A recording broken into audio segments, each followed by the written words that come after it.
Well, good evening and welcome to the St. Croix County Community Development Committee for October 2023. We'll start with a roll call. Sean Anderson. Here. Scott Conner. Present. Daniel Hansen. Here. Ryan Shirley. Present. Jerry Van Summeren. Here. And Dick Hesselink is absent or excused. All right, very good. Regarding the minutes, if anybody has any questions or suggestions or anything to add, if not, we'll consider them approved. Moving into public comment. Do we have anybody here who'd like to make public comment? We do. Actually, County Board Supervisor Bob Long, our County Board Chairman. Welcome, Bob. Thank you. I don't get to the podium very often. This is kind of nice. Okay, so there's an agenda item. I think it's, I'm not quite sure what number it is, but I was the one that requested that agenda item, so I thought at least I could do is to come and give you my reasoning why I thought it might be a worthy discussion. And this involves the number 6, okay, regarding the loop trail and the parking fee. So anyhow, I'll try to be brief. A couple of months ago, there's another couple that my wife and I routinely bike with, and we thought, oh, let's do the loop trail, and then we can do it on Browns Creek and do all sorts of stuff. So I said, well, we'll meet you at the the parking or the loop trail side on the Wisconsin side, and they immediately said, oh no, you can't go there because they charge $10 to park there. I'm like, really? He says, yeah, we can park for free on the Minnesota side, or there's a park and ride there by the school, I think. So I thought, well, that was kind of news to me, and I thought, well, let's park there. I've got a pass, and let me see what this is all about. So there's 3 cars, and we all pulled in. Of course, the parking lot was empty, and then I came to the realization that that park, which is kind of a stretch to call it a park because there's just bathrooms there. But I came to the realization that it's under the umbrella of the county park system. And I understand for a number of reasons this probably makes a lot of sense because there are the bathrooms there, there's maintenance there, and there's a certain degree of advantages in terms of consistency. But I was just a little taken aback because especially the sign basically says, ooh, if you don't pay this fee, you're going to get in big trouble. Now, I'm exaggerating there, but that's the impression that you would get by reading that sign. So anyhow, I said, no, let's go. I had a park pass, annual park pass. So I said, don't worry about it. If you guys get in trouble, I'll pay for it. So we did our little thing, and then we came back, and of course, the parking lot was still empty. And it seems like every time I go by there, the parking lot's pretty empty. When we went by the parking lot on the Minnesota side, it was packed full, and there were actually a couple cars waiting to see if they might be able to get some people to leave that they could park there. There were a lot of people on the trail, a lot of walkers, a lot of bikers. So it just, I was really surprised. I didn't think it was very welcoming. I think it's a beautiful facility, and there's nice pavilions there which really promote all of our county parks. So I guess I really questioned, well, why would we be charging people to park there? Why wouldn't we be a little more welcoming and encouraging people to come to park on the Wisconsin side, and then they could look at the little, I don't want to call it advertisements, but information on all our other parks that might entice them to visit some of those parks. So I wanted to bring this up and just ask for, serious consideration for either eliminating the parking fee on that particular location, or maybe reducing it, or at least changing the signage. So we have a nice sign that says, welcome, we're glad you're here, and oh, by the way, and if you decide you really need to charge to cover costs on that facility, then detail that out and say, well, I'm sorry we have to charge this, but, we maintain this and we during the winter or whatever the case may be. But just to give people justification, if you need to, that maybe the fee is in fact appropriate. So I was hoping that you could at least have the opportunity to discuss the importance or the validity of that particular parking fee, and maybe there's a way that we can encourage people that are already parking on the Minnesota side that, come join us over here in St. Croix County and park here. So that's my reasoning. So I'm sorry that I can't stay for the discussion. I have another commitment that I have to go to tonight, but I'm sure it'll be rousing. Thank you. Thanks, Bob. I appreciate your comments and suggestions. So, that done, anybody else would like to make public comment? Okay, thanks, Mr. Erickson. That done, we will move into our public hearing. We're going to start with number 1. John will begin. Thank you.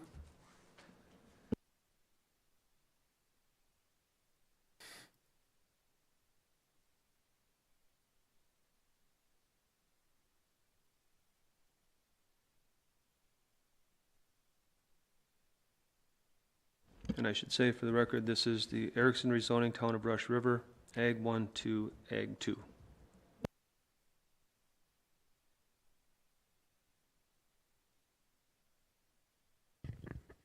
Good afternoon, Mr. Chair and committee members. The public hearing number 1 tonight is a rezoning application by Timothy and Joan Erickson.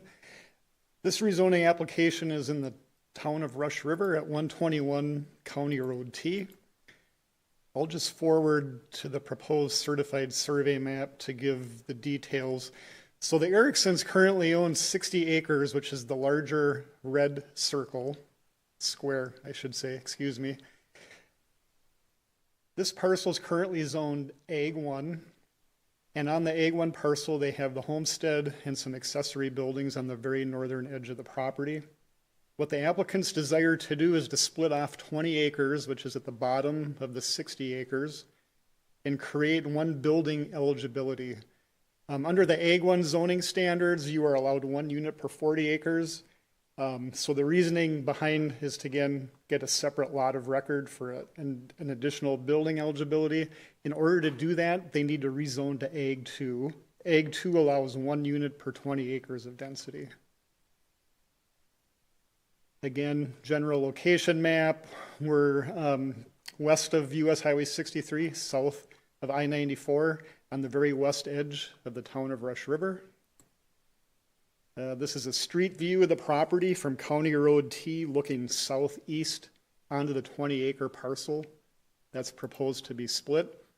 General features of the zoning map, you'll see that many of the surrounding properties are zoned ag, either Ag 1 or Ag 2. Both Pleasant Valley and Rush River are members of the Farmland Preservation Program that support Ag 1 and Ag 2 zoning. Next, we take a quick look at the comprehensive plans, which according to statute, any zoning changes must be consistent with the comprehensive plan. The map you see is the future land use map for the Town of Rush River, indicating future agriculture.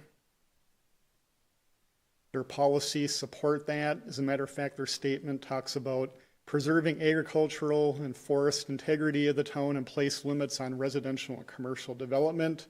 To that end, they support Ag 1 and Ag 2 zoning districts. And to a large extent, the county comprehensive plan supports that. The future land use plan of the county indicates this parcel is future ag as well, with similar language as the town's. Natural resource features, I'm not going to spend a lot of time on this because there simply aren't any impacts that this rezoning would have. The parcel does not include any shoreland or floodplain areas. The northern portion of the 20-acre site is more productive for ag land, as you see on the attached chart. The parcel does not contain any steep slopes. As you saw from the street view photo, it is fairly level. Governmental agency review, the Town of Rush River met on August 9th.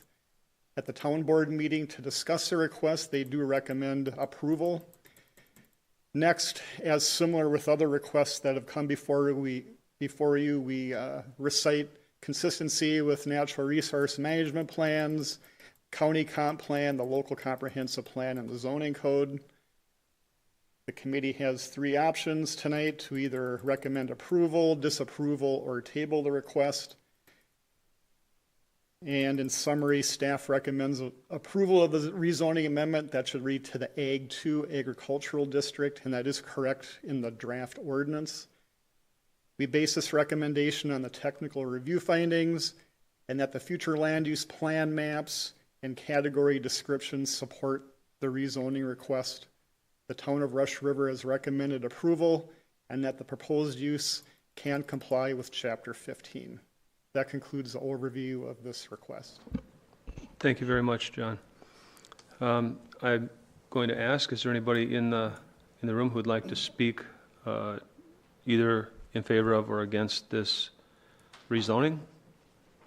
Mr. Erickson already told me he chose not to speak, so that'll go quick. I'm going to end this public hearing, and we'll move down to business item number 1. Is there anybody here who'd like to ask John any questions? And if there is, we can do that. And if there's not, we will ask for a motion. Sean? I'll make a motion to approve the rezoning request of 20 acres of land for Timothy and Joan Erickson from Ag 1 to Ag 2. Second? Very good. Any questions, comments, discussion? Very, very good. Put her to a vote. All in favor, say aye. Aye. Aye. That would be unanimous. Thank you very much. Moving on, we will open public hearing number 2, the Lineham rezoning, Town of Ogali, R1 to R2. John?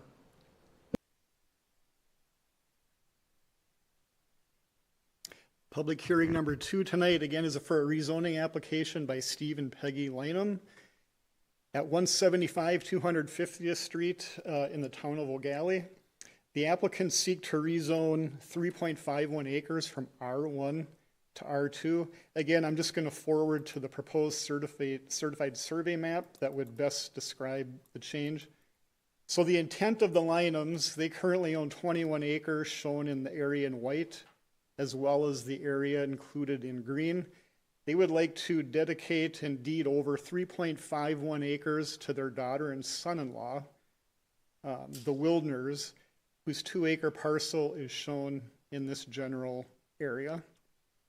The 3.51 acres would be added, but in order to make the certified survey map compliant with code, they would need to rezone the area in green from R1 to R2 due to the due to the Wildner property currently being zoned R2. So they're requesting the consistent zoning to have everything zoned R2. Again, location map, south of I-94, just west of County B in the town of Ogali. Aerial photo, you see the Wildner property again, the 2-acre piece right here.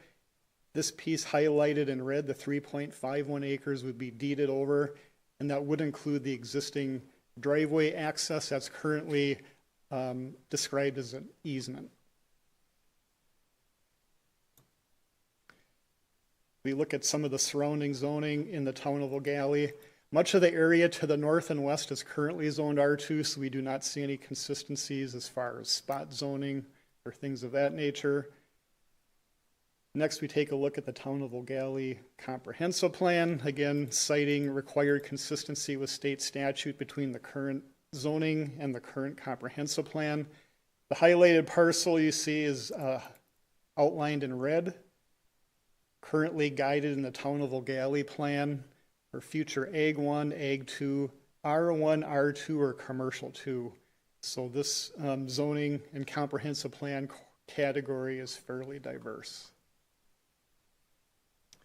Next, the county comprehensive plan guides this parcel, as you can see here, the highlighted area in red for mixed rural agriculture. Again, highlighted by a mix of farming, open spaces, and some residential development. The county comprehensive plan category would support Ag 1, Ag 2, R1, or R2 zoning. Again, looking at the natural resource features, this property is within an environmental corridor and does correspond to some area wooded properties, and additionally abutting the Wildwood Trail, which is cross-hatched in blue.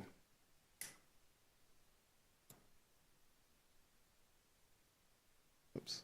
We do not have any identified shoreland, floodplains, or wetland areas on the parcel, so no environmental impacts there.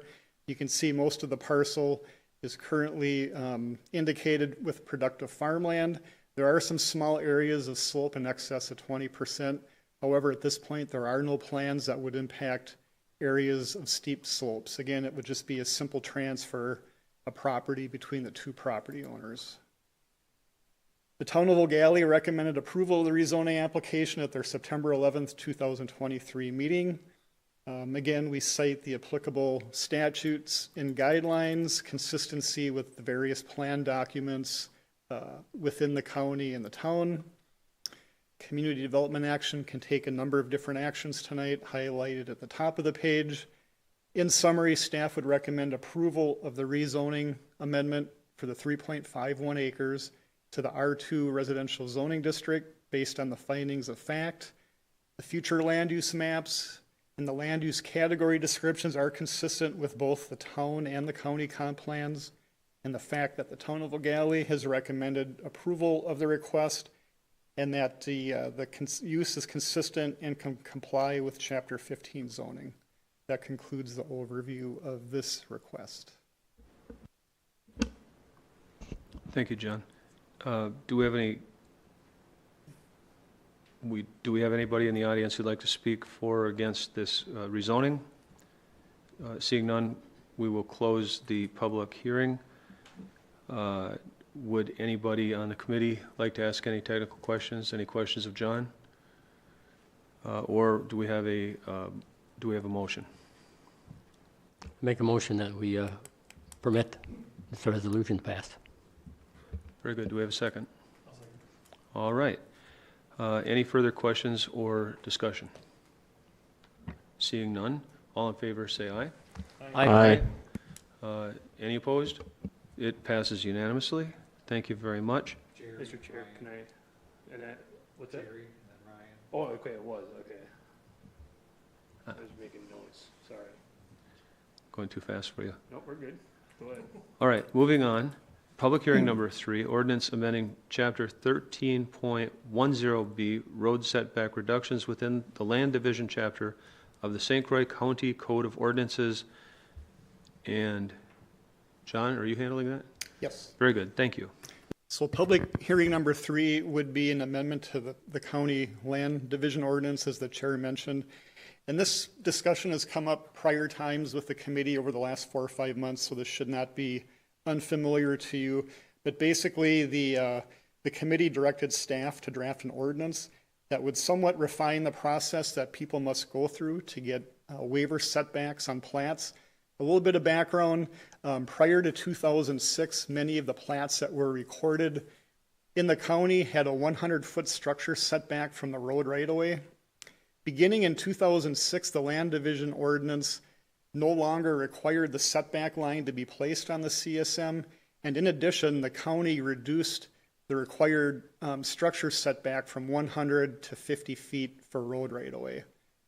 So basically, this created a conflict between the amended structure setback of 50 feet allowed by the revised code and all of the plats that were previously recorded that had the 100-foot structure setback line drawn on them. And as the committee knows, people would have to submit an application consistent with the current ordinance, and then the Community Development Committee would have to conduct the public hearing and go through that process. And so with discussion and direction from the committee, we put together a draft code. Before we had the public hearing tonight, we just want to summarize the outreach that we conducted with the towns. So after some of our prior discussions and an initial draft, on August 21st, we sent an email to all of the towns within the county indicating the county's intent to modify the land division code. We also sent a purpose statement and a draft with that. Once the public hearing was established on September 25th, we sent a follow-up email to the towns with the formal public hearing notice and again the more formalized draft ordinance that's before you tonight. And then on September 25th, we also mailed a copy of the notice to the towns in St. Croix County. As of today, we have not received any comments on the proposed draft language. And basically, I'm going to summarize basically what's going to be happening is that instead of the public hearing process with the Community Development Committee, the waiver setback process will be conducted administratively, consistent with our discussions prior to this with the committee. The applicant would apply for the request. Upon application, the zoning administrator would forward the application to the impacted town and the abutting property owners. We would not be having any public hearing notices in the paper. The approval process would be the zoning administrator would review the review the request and compare that to the criteria established under number 3. Oops, sorry about that.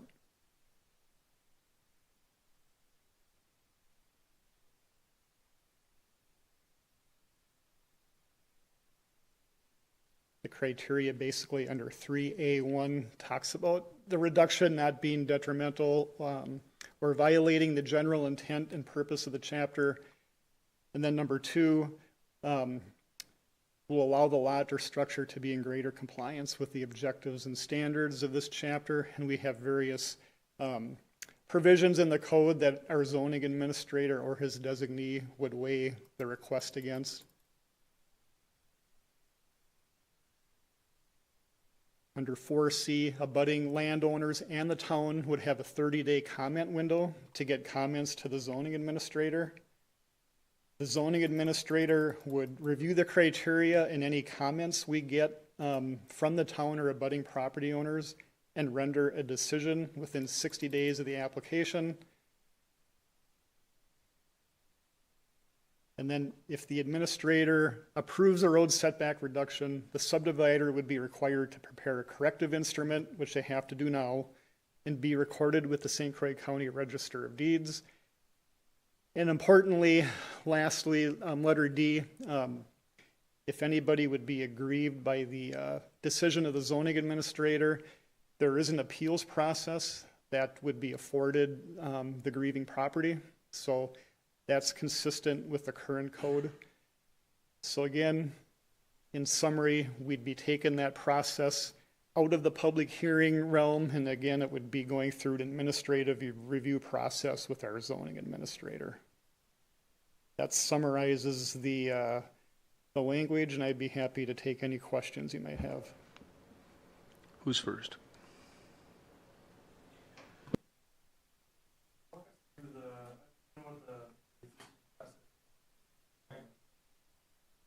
What's the timeline that as soon as an application comes in now with public comment, how long does that process currently take? It could take anywhere from 60 to 90 days. So my question that I wrote down is, how much faster is this process than the existing process? We think it will be slightly faster, and then in addition, we aren't going to have the public hearing notice requirements, the notice to the paper, the mailing of notices to people within 300 feet. We're going to be reducing that and getting it to abutting property owners. And then in talking with our zoning administrator, there is more than likely going to be a slight reduction in the fees. I'm not sure about that yet, but we wouldn't have the expense of the posting and publishing with the official newspaper.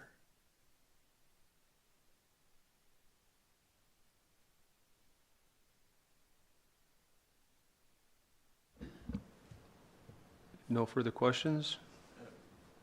Oh, I'm sorry, Jerry. Would there be an appeals process if someone doesn't like the decision that the administration made. Yep, so under letter D, we do have an existing appeals process in place right now. We're basically leaving that in this revision of the code. And basically that would be somebody stating their intent that they're contesting the decision, and then that would go before the Board of Adjustment, which is currently how the appeals process is handled. So that's not, we're not changing that, or we're not proposing that be changed. So if somebody's aggrieved and they say, I don't like this, what are my options? Do you walk them through how to make their appeal to the Board of Yes. Adjustments? Yes, we would. Okay. Yep, staff would meet with them and kind of walk them through the process and the timeline for that. That's good. Yep. Thank you.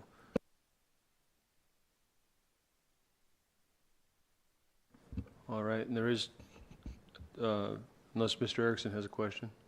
Okay. It is a public hearing, and you have the option. Okay. There are no, I'll close the public hearing portion of this. We'll move into the business item dealing with this. And we have an ordinance in front of us that we can recommend to the county board if we have a motion to do so. So do we have a motion or further conversation?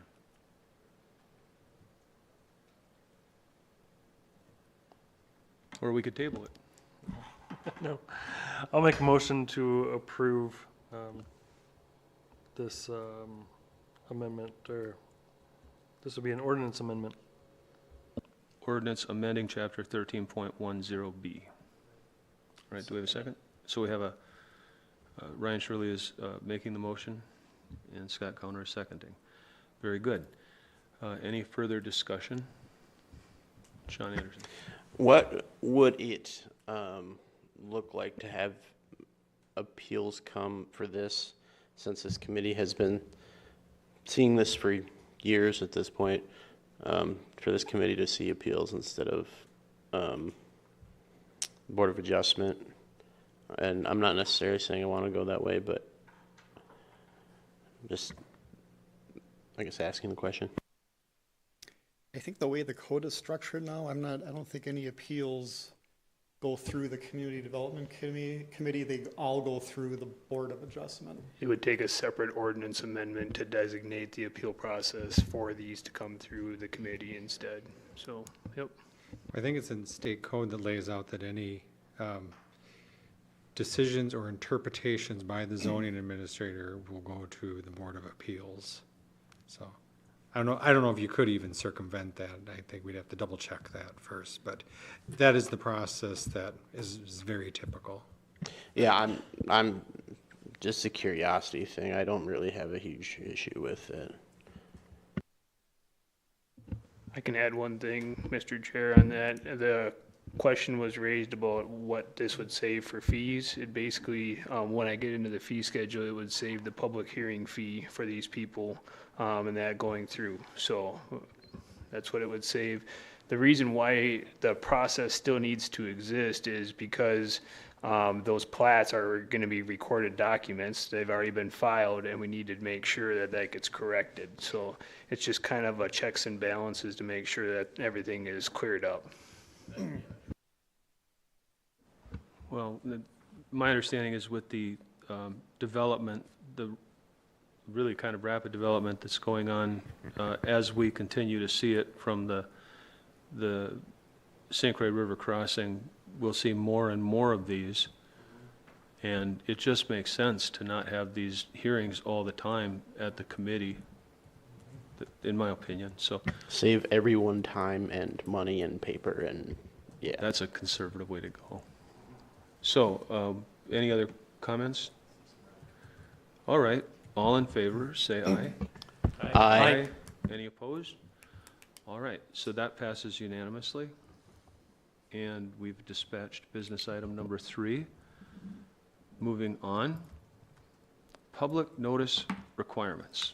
And who's handling that? Jason is. Actually,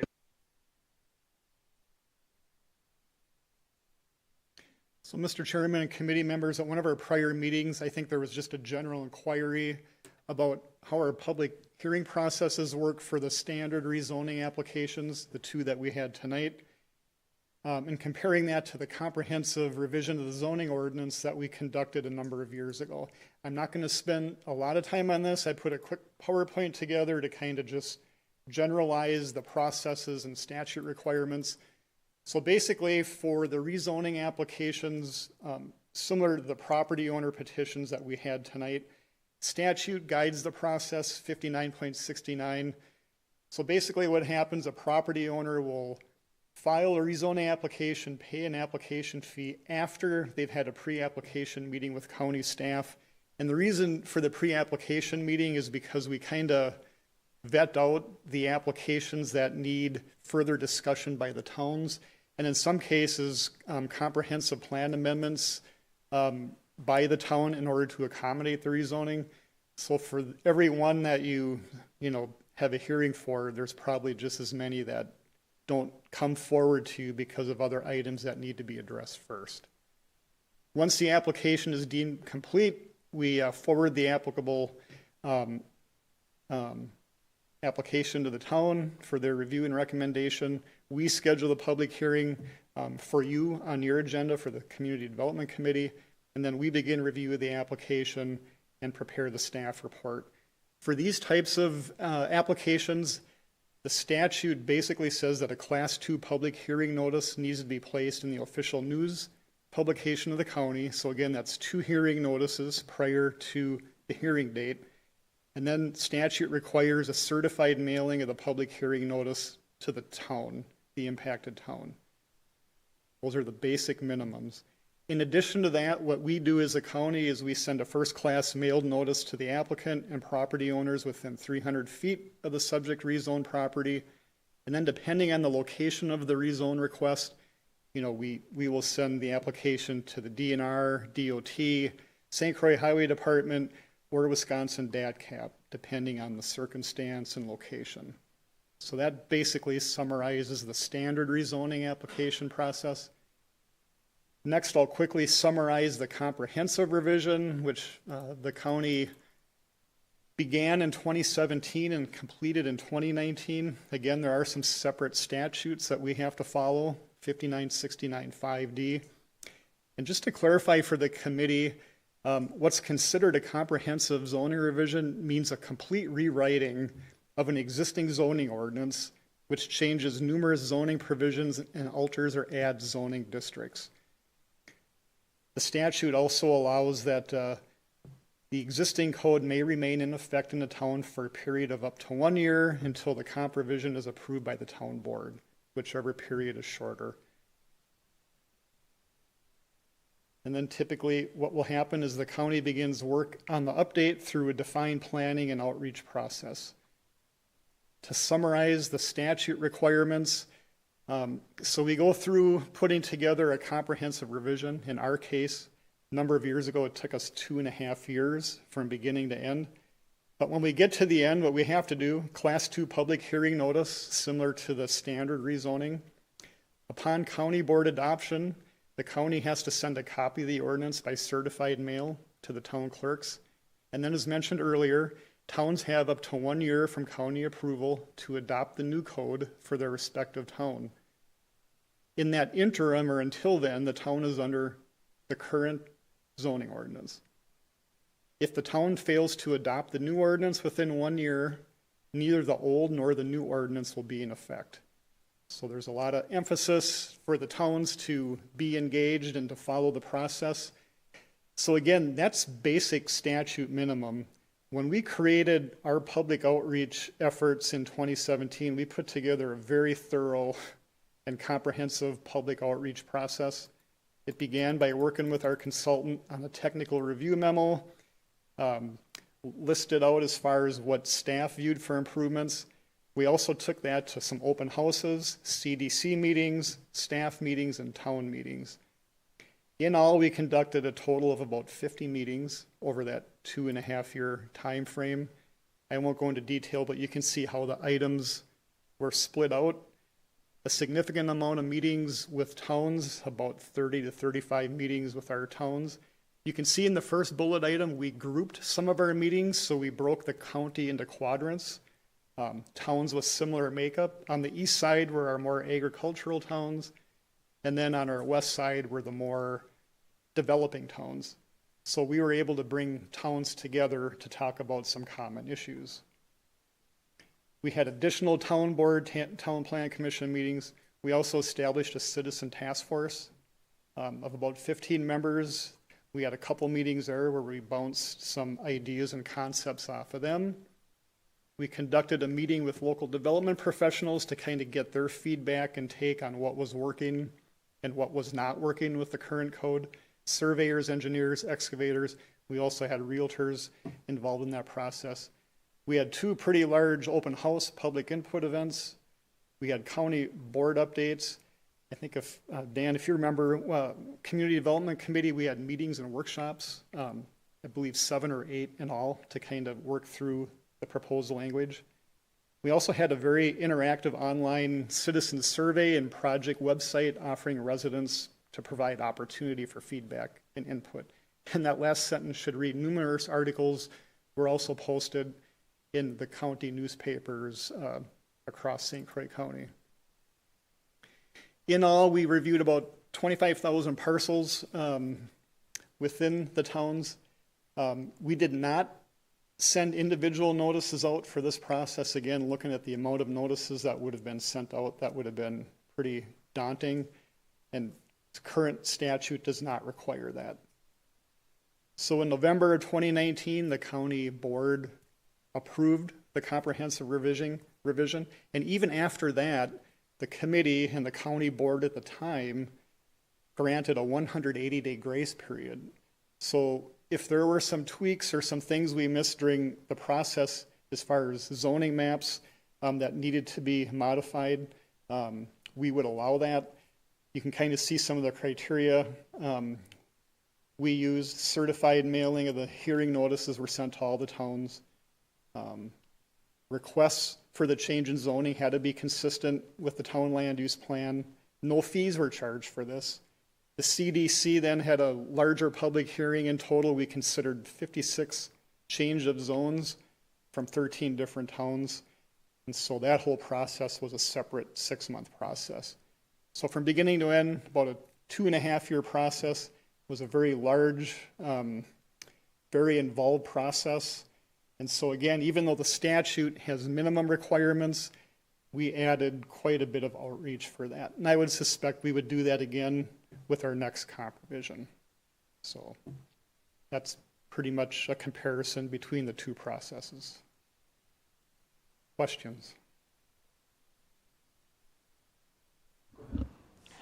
If you go back to your packet, page 67, yeah, that one. The towns have up to 1 year to adopt. Is that by state statute, or is that just a number that we put out there? So statute allows towns to have up to 1 year. If the county board chose, we could have given them 6 months. But we can't go any more than a year. So we allowed the maximum 1 year, and I think that was adequate. Most of the towns that joined county zoning under the new ordinance opted in within the first 3 to 4 months. And as part of this process, we started with 17 towns under county zoning. Through this process, St. Joe, the town of St. Joe, elected to go on their own, but then we added the town of Katy that prior to this did not have any zoning ordinance. So we lost the town of St. Joe and we gained the town of Katy, so no net loss there.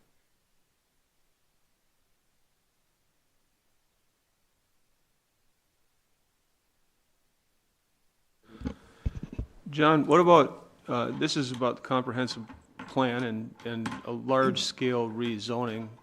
What about a township that rezones? I think part of the question that was involved with the conversation that brought this to our agenda had to do with a smaller township-wide rezoning.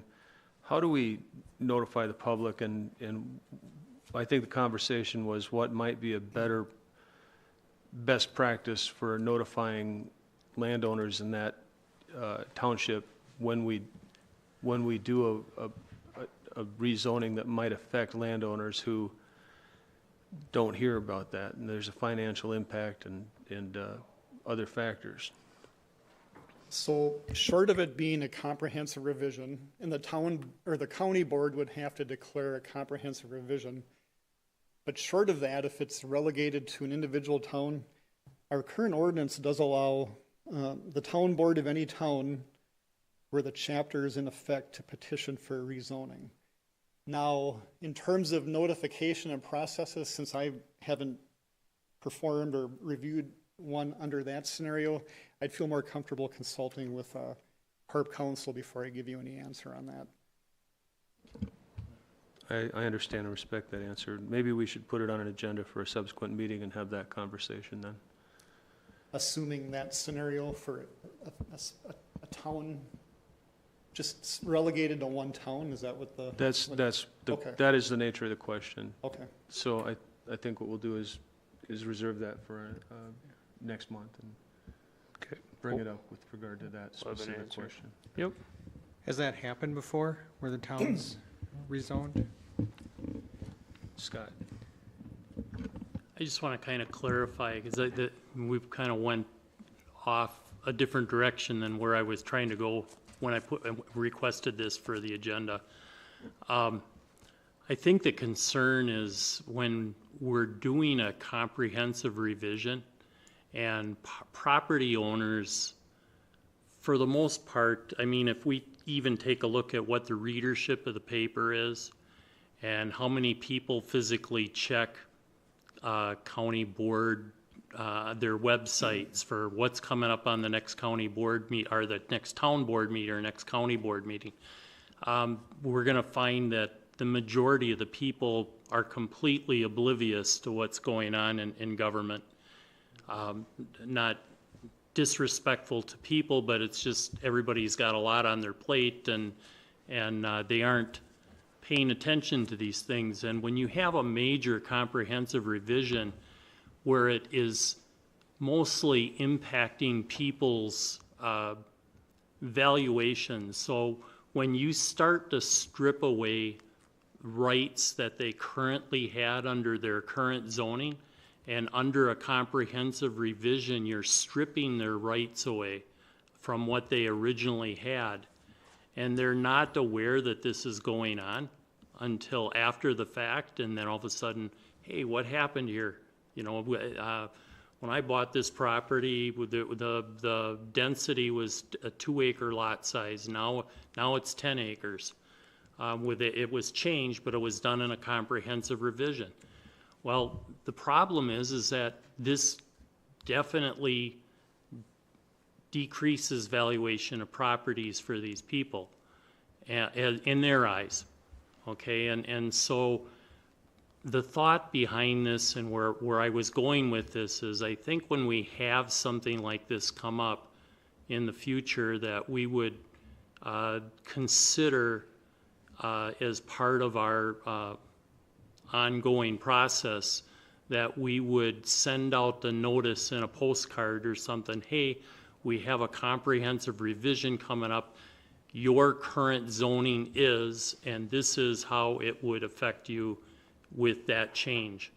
And this is the hearing date type of thing, so that we would have the ability to identify this, and it would make things a lot more transparent, and it would just give us one more step to make sure that people are well aware of what's going on there, and they can, in respect, be able to come in and defend their property rights. And the reason that took a 90-degree turn is because when it came up as a, and I'm going to own this, because it came up as a request for future agenda items, I misunderstood what Scott was saying, and it came out as the way we have it, and I apologize to John. We need to look at it from the perspective that Scott just described and take it up on next month's agenda. Sean? So if I think understand what you're getting at is we used to have like one commercial designation where you could kind of do all of the, or one rural or one agriculture designation, where you could kind of do, where it was kind of like the most flexible version, and then it was categorized into 1 or 2 or 3 different tiers, and it kind of changes certain, yeah, certain properties are more restrictive and certain properties have the old standards, just depending on how it worked out. That's kind of, okay. The core of the question, I think, is communication. How do we tell people we're changing what you can do with the property and changing well, your income potential with that property? Mr. Chair, if I may add, I still think that the PowerPoint that John put together here was great to show and demonstrate what the minimum requirements are needed, you know, and that, so that's where we were at, and that long before I was here, you know, and that when they did the comprehensive revision and reaching out. I'm not going to speak for Attorney Heather Amos here on her behalf, but I believe that the statute does not prohibit or limit a county or a municipality for going above and beyond if you want to take and do additional notice requirements for that. Now, whether it's, you know, just an agreement, you know, and that would be less formal, or if we needed to, we could amend the ordinance and actually put that in the ordinance, and that so that it's a longer term policy. There would be some budget implications for that, but if you guys want to put it on the following agenda here for November, totally fine with that. We can get you more estimates on, you know, approximately how many property owners we might be notifying for a town on that, or if we did a whole county-wide one, we could probably get you an idea on how many postcards we'd be sending out. So I think it's relevant to have. I know there are like departments that will do like robocalls or emails, like property owners at least. We should have contact information that's digital of some form for most of them, from the property tax records, I would think. We have their address, but I don't know that we have phone numbers. No. Okay.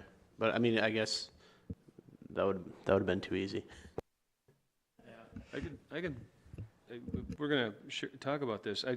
It's different. John did an excellent, what John talks about here is also what we're going to have to do with the comprehensive plan that we're working on. So it's not wasted effort, but with regard to the rezoning that affected landowners in Star Prairie that Scott's concerned with, the circumstances surrounding that were a few people who, if I understand this correctly, wanted, and we passed that rezoning. The town board passed the rezoning, and it was based on a few people who didn't want the surrounding area to change. It seemed reasonable enough when they brought it up, but they understood the process well enough, and they wanted to get it in. They want to drive past these woods, and they liked the way these woods look, but they weren't consulting the property owners of these woods.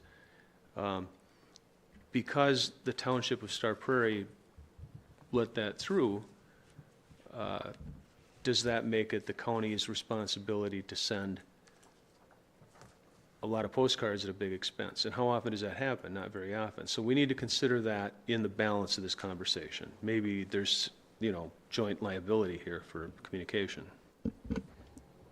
Yeah, and I kind of think that would be, I guess, part of the project cost when this is done again is the estimated mailings we'll do based on whatever policy we decide a month from today, or I guess in the meeting next month. Yeah, and so I think we've set up the conversation. I know that you would like to speak, and I'm certainly, let's go ahead. Maybe this will lead into our next item about fee schedule, but if a town or a village wants to rezone, can we build that into a fee structure that they're sharing that cost of the notifications into that?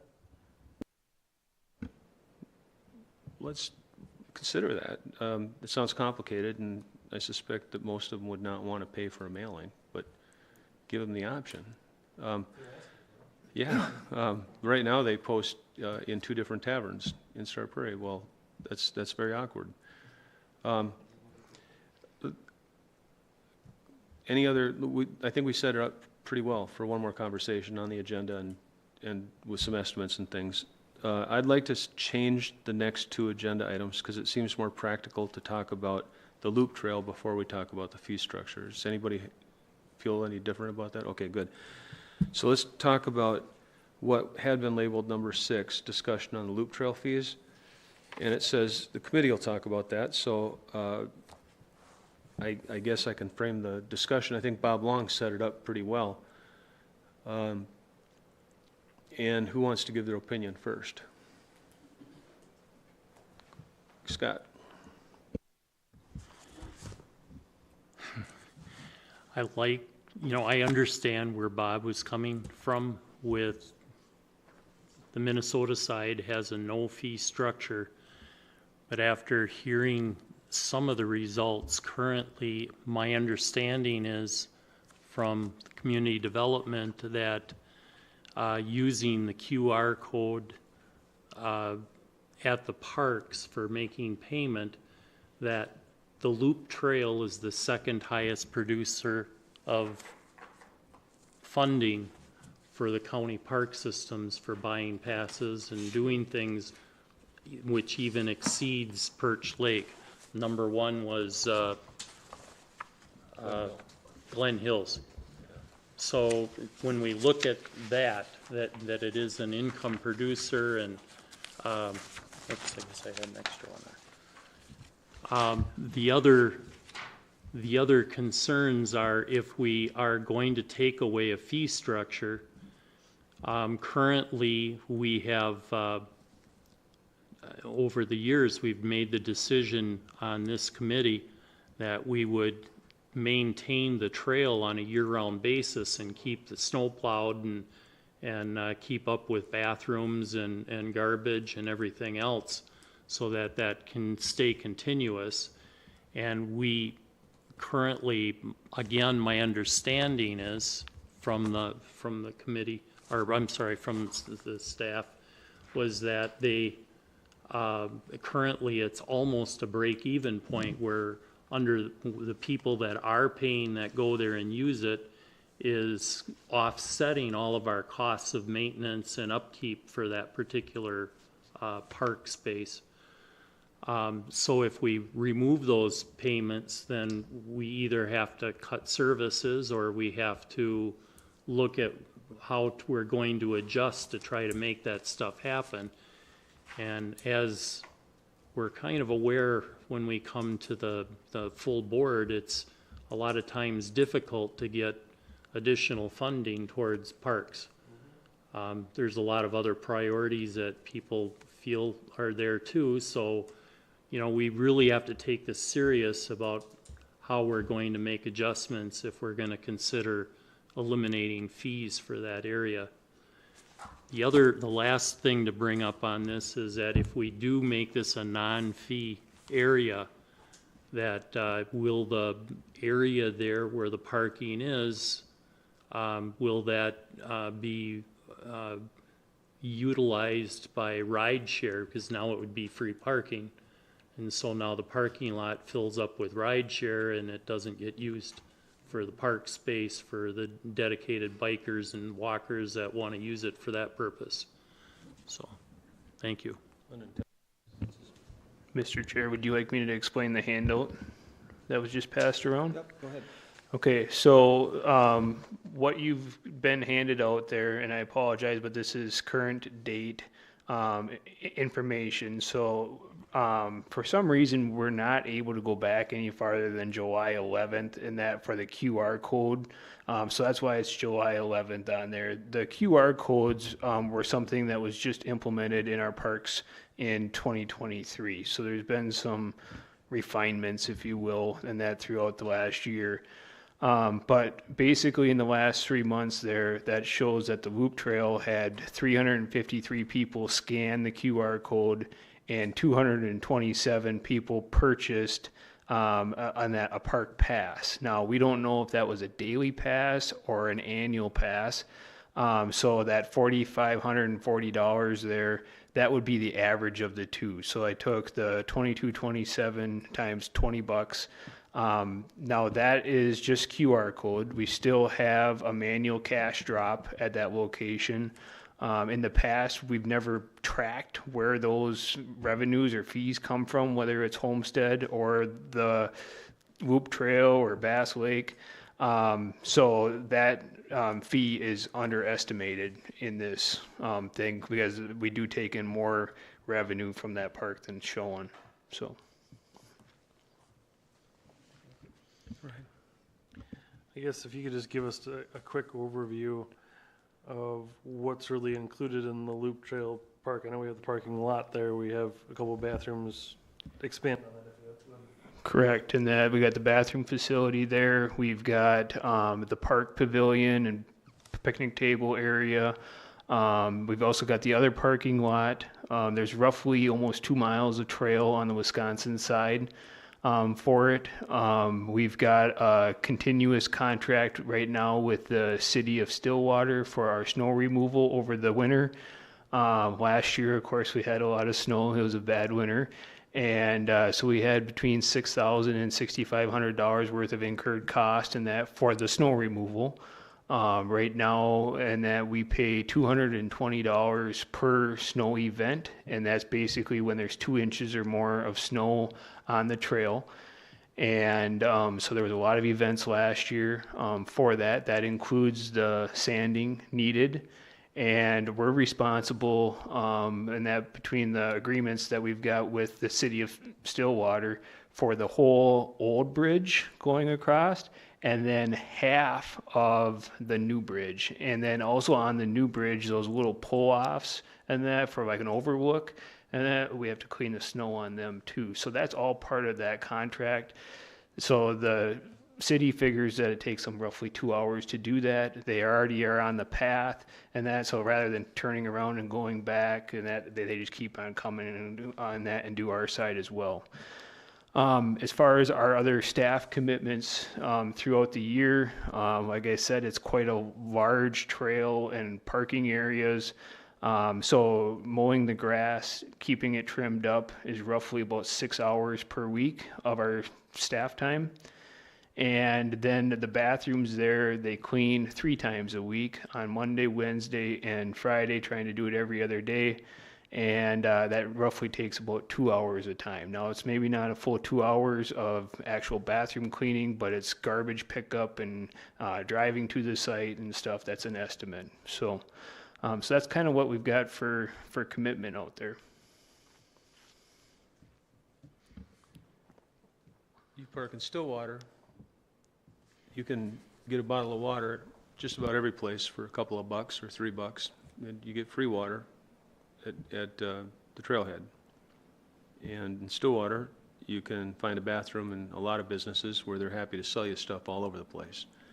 You get a bathroom with no pressure at all up at the trailhead at both of the parking lots. There's a porta potty kind of thing at the trailhead, just on the top of the hill. And then there's a little amphitheater area too that groups can rent, that they maintain. It's really lovely if you haven't been there. So there's a lot of amenities, and if we, like Scott said, I think if we do vote to end the park user fee, is there is no parking fee. I want to make sure that we all understand that. There's no parking fee at all. It's a park user fee. If we do vote to end that, then I would support ending snow removal or other services. For right now, the bathroom is open from April to November. I would support closing the bathroom for a period until opening it from Memorial Day until Labor Day. Just curtail the services. I don't want to do that. I want to leave the bathroom open. I want to clear the snow. I want to have full services. But this park is not, we do a lot counting on user fees. We count on user fees. And other users, people who buy this park pass, use services all the parks, or many of the parks, launch their boat at various lakes in our system. And if you go to a boat ramp and you notice that there's a fee, and then you come to the loop trail and you notice that we have a sign out that says no fee, you're going to wonder why you're paying a fee at the boat ramp. And pretty soon you've got a slippery slope. We'll have because we have every single summer in the springtime, you have a contingent of people who say, hey, why am I paying a fee to launch my boat? And you get the calls, I get the calls, and I don't want to have a precedent set where we have people, and I'm an angler, and I fish at our lakes. And I fish at Bass Lake, and I fish at Pine Lake, and I just, I hear it when I'm there. You know, I hear guys grumbling, why am I paying $10 to park my trailer? And if they seem like they're not going to punch me, I say, well, you know, that's a park fee. That helps take care of the park, you know. So, I guess I'd like to keep the park fee intact. That's, yes, sir. Would we consider cutting that fee at that place? Because we're in competition with Minnesota. And if Bob Long was correct, and I have every reason to believe that he was, if we could double the amount or triple the amount of people who would park there, how about if we were to drop it at that parking spot to $5 to see if you get 3 times as many people parking there at $5, we're going to come out ahead of 1/3 parking there for $10. And maybe that would appease the people. $5 isn't a whole lot. $10 just seems like a lot more. It's only double. So maybe we should consider, at least to try, because that's pretty easy with a QR code to change. Try $5 next year and see if that makes a difference.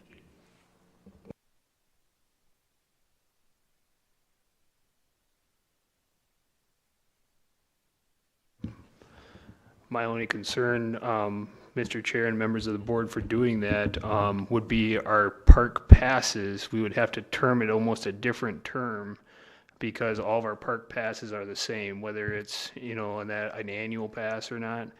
And so we'd have to somehow make it available for the annual users. I would assume that would be the intent of the committee, but yet then allow a reduced parking fee just for that day. So. But I guess I'd look at it differently. The annual park fee is annual. That means anytime, anywhere, that's all covered. You know, so that Right, wouldn't maybe I change. was just trying to clarify that the annual park pass would still be valid at the loop trail and that, or any county facility, and then we would have a daily user fee on that park for half rate. So, Right. What I was considering is just the daily park fee of $5. Yeah, I wouldn't change anything else. Are park fees listed in chapter 30? No, I don't believe so. I believe it's only in the fee schedule, so, yep. So currently, when they were to use the QR code, you go on, you have a daily pass or an annual pass. A daily pass, they could buy, theoretically, they could buy it at the loop trail and go to any other park that day, right? So I think in order to make that happen, I think you'd almost have to have a third option on there just for loop trail. Loop trail, daily pass, annual pass would be how I would. That's what I had in mind. This would just be for that.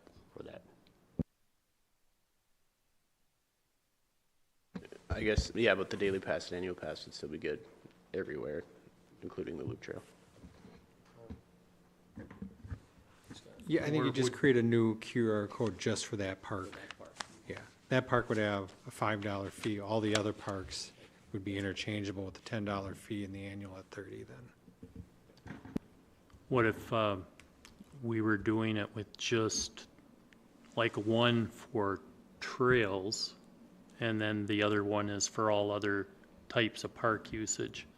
Because we also have the other trail, Wildwood. Wildwood. There's not a fee for what? Currently, there's no fee for Wildwood. Well, there could be. So let's not touch.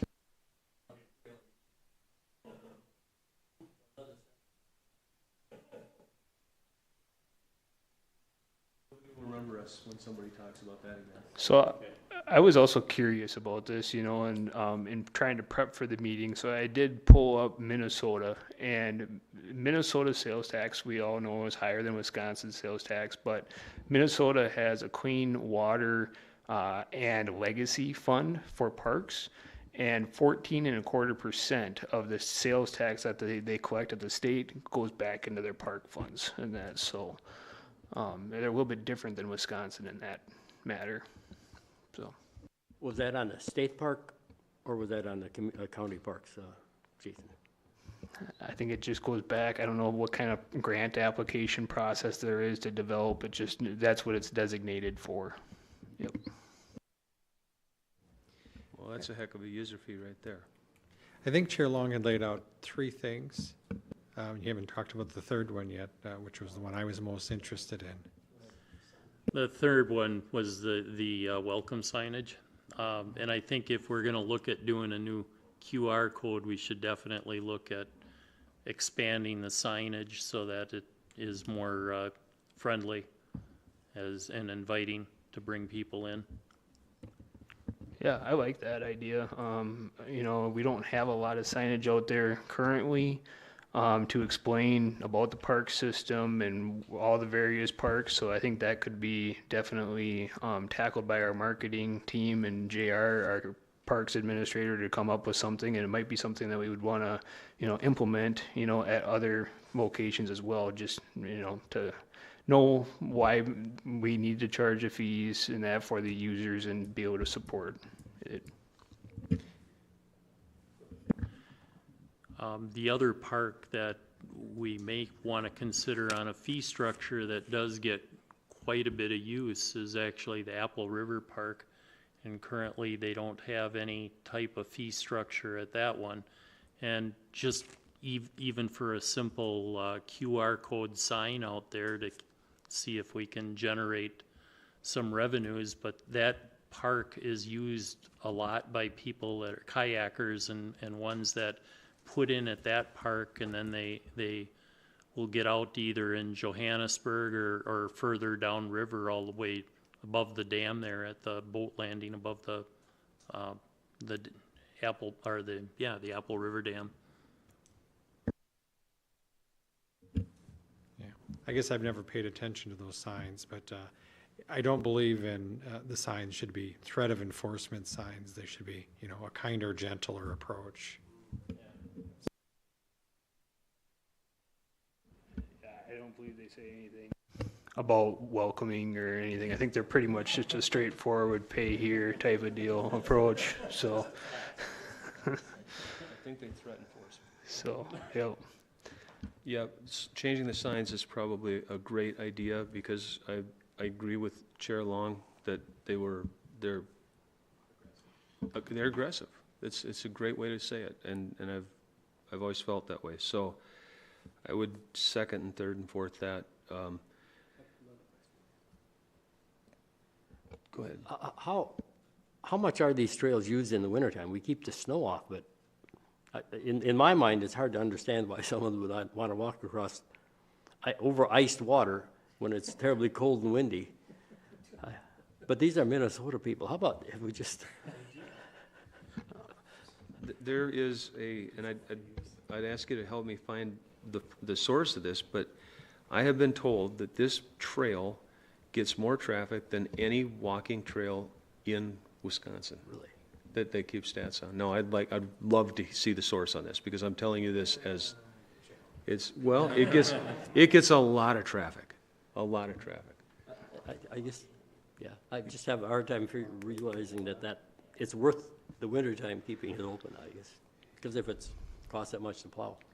And there is, other times that I didn't even think about, but like right now when the leaves are falling too, our staff go out there and that because the leaves might be slippery in the early morning and that, so they're going out there and blowing the leaves off the trails going down the Holton Hill there. And so there is quite a bit of upkeep, but I believe that there was a lot of public input, and that's when the committee decided that they were going to remove the snow. And I think the city of Stillwater does a good job. And that doing both sides. They've got a 7-foot blower that goes on the front of a tractor, I believe, and that to clear the snow. I've walked the trail pretty often. It's a great trail, and you should try it. It's real pretty. Ah, you're tougher than me. All right, so I would support a motion if anybody has one. If you want to do it by motion, or if you just want to give guidance regarding that $5 idea, we can't just let it drift away if you want to do it. Agenda item 6 is a discussion. Agenda item 6 is a discussion. Oh, yeah, okay. You can take well it then- up, though, under the fee schedule when you Yeah, get to okay. that. Well, let's drift into agenda item number 5 then, if you'd like. One more idea, thought? I guess just for me, the $5 fee would make more sense, especially looking at the numbers of the QR code scans and the purchases. If that's our entry point, that more people are getting introduced to the county parks or whatever it is there, that's, for the most part, that's their first touch on it, then we should use that as a marketing tool.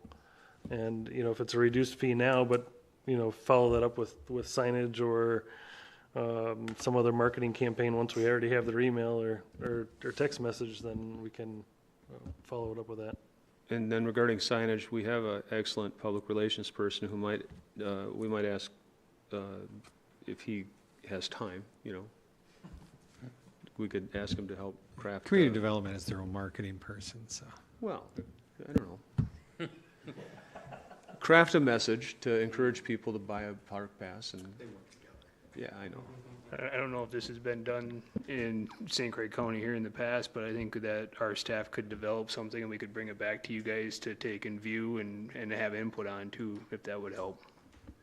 We would appreciate that. I think that's the way to go. Let your staff work on it in the next month and come back with something. We would appreciate that very much. Thank you.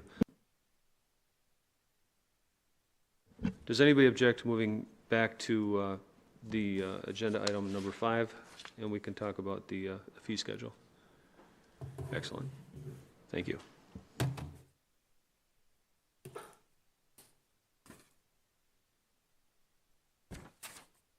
All right, so in preparing for 2024, we were reviewing the current fee schedule with our staff, and I sent out the proposed fee schedule to all of our staff, incorporated all of their comments because they've been here longer than I have. And there was several changes. Overall, my goal was to simplify the fee schedule and, of course, do a double check to make sure that we're covering our staff time and that with the fees that are required, and 2, to make sure that we're not overcharging for the amount of staff time that it takes. With that.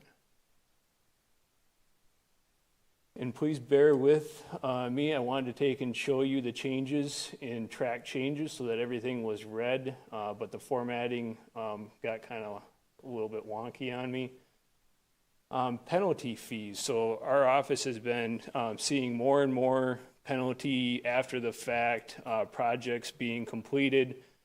So currently, and that this was a little bit unclear on whether or not the penalty fee was just double the normal permit fee, or double the permit fee was the penalty and then the normal permit fee was on top of it. So the way that this is written right now, and that it would be, the penalty would be twice the normal permit fee in addition to the normal fee. So it'd be like 3 times. That is very consistent. That is kind of the standard, if you will, around our area for the county's land use fees.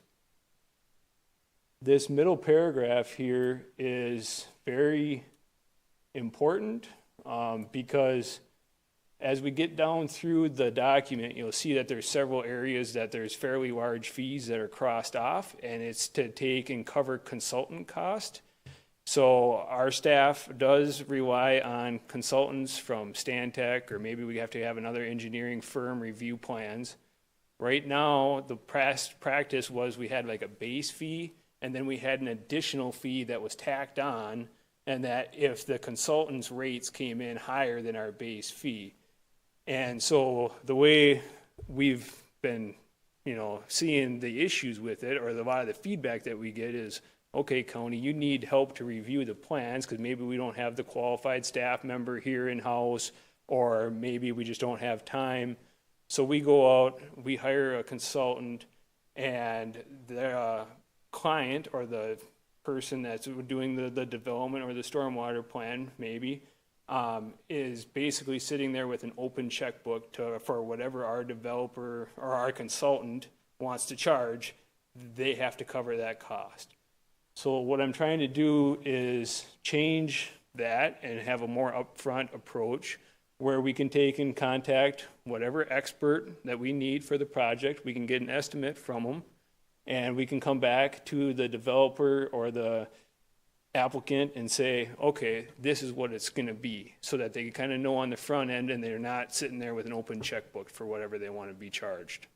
So I just wanted to point out that that's a very important paragraph because it's repeated multiple times through this document, and it all comes back to here. And I want to make sure that we're still supporting our staff so that they can get the help they need for reviewing things accordingly, but yet we're just being more upfront about it. So that is also linked to the part that's crossed out here in red and this one here. And that basically, it says that when the cost of the experts exceeds it, that the cost is tied to the applicant. So we're just trying to avoid all that back end stuff because it creates a lot of controversy for our staff. All fees are non-refundable. That's what it was before. We wanted to open it up to allow our department administrators or myself and that to be able to look at those circumstances where we have an incomplete application or something come in, and we can still give them their money back and we don't have to take it 100%. Jason, can you go back one sec? And that, for the paragraph about additional fees, Yep.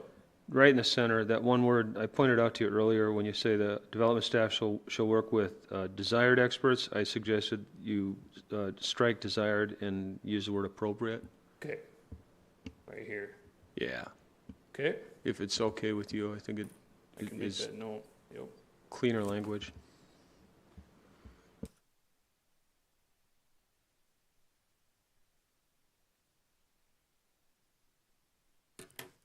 Okay. Yep. Now, we've currently got an interesting way of charging a reservation fee. And that reservation fee, basically, when we take and have a service, we charge that $10 fee on top of it. And it was always meant to be basically what I would consider a cancellation fee, so that if somebody took and booked their stay at the park and they didn't show up, that reservation fee was what we kept.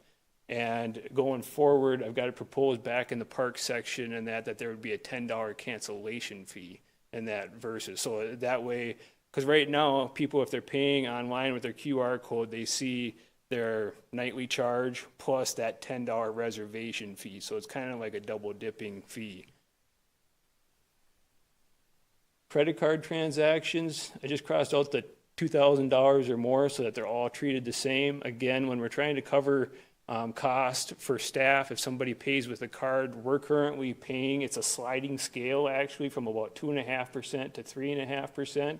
Depending on the total amount and how it's swiped or entered. And so we just tried to keep that the same at the 3%, but those charges would go directly to the card user so that somebody that's paying cash or check would not be penalized for the 2.5% to 3.5% processing fee. All these fees are the same. According to our staff, we haven't done the adopted documents and that to print that out and bond it, so we just removed it because it's no longer being done. Everything's pretty much electronic nowadays. We added 3 new fees here, and these fees are really coming, actually only one is new, the zoning letter of compliance. It's something that a lot of appraisal companies kind of ask for sometimes. Basically, this is for a property transfer where they're wanting a clean bill of health, you know, and that, so that they know going into it as a buyer that everything is clear with zoning on it. So there is, you know, an on-site visit there to make sure that everything's looking good, that they don't have unpermitted buildings or violations on site. And then we also, you have to provide something in writing in a letter form to them. So that's what that fee is for. The on-site soil verification, we've had that fee in our sanitary section. However, we also have our on-site soil verifications for our plat reviews, so it made sense just to move that into a fee that was applicable to all CDD, so that it would apply everywhere, so we just put that once. Same thing with the on-site, and that for the extra site inspections, we just put that right here, and that.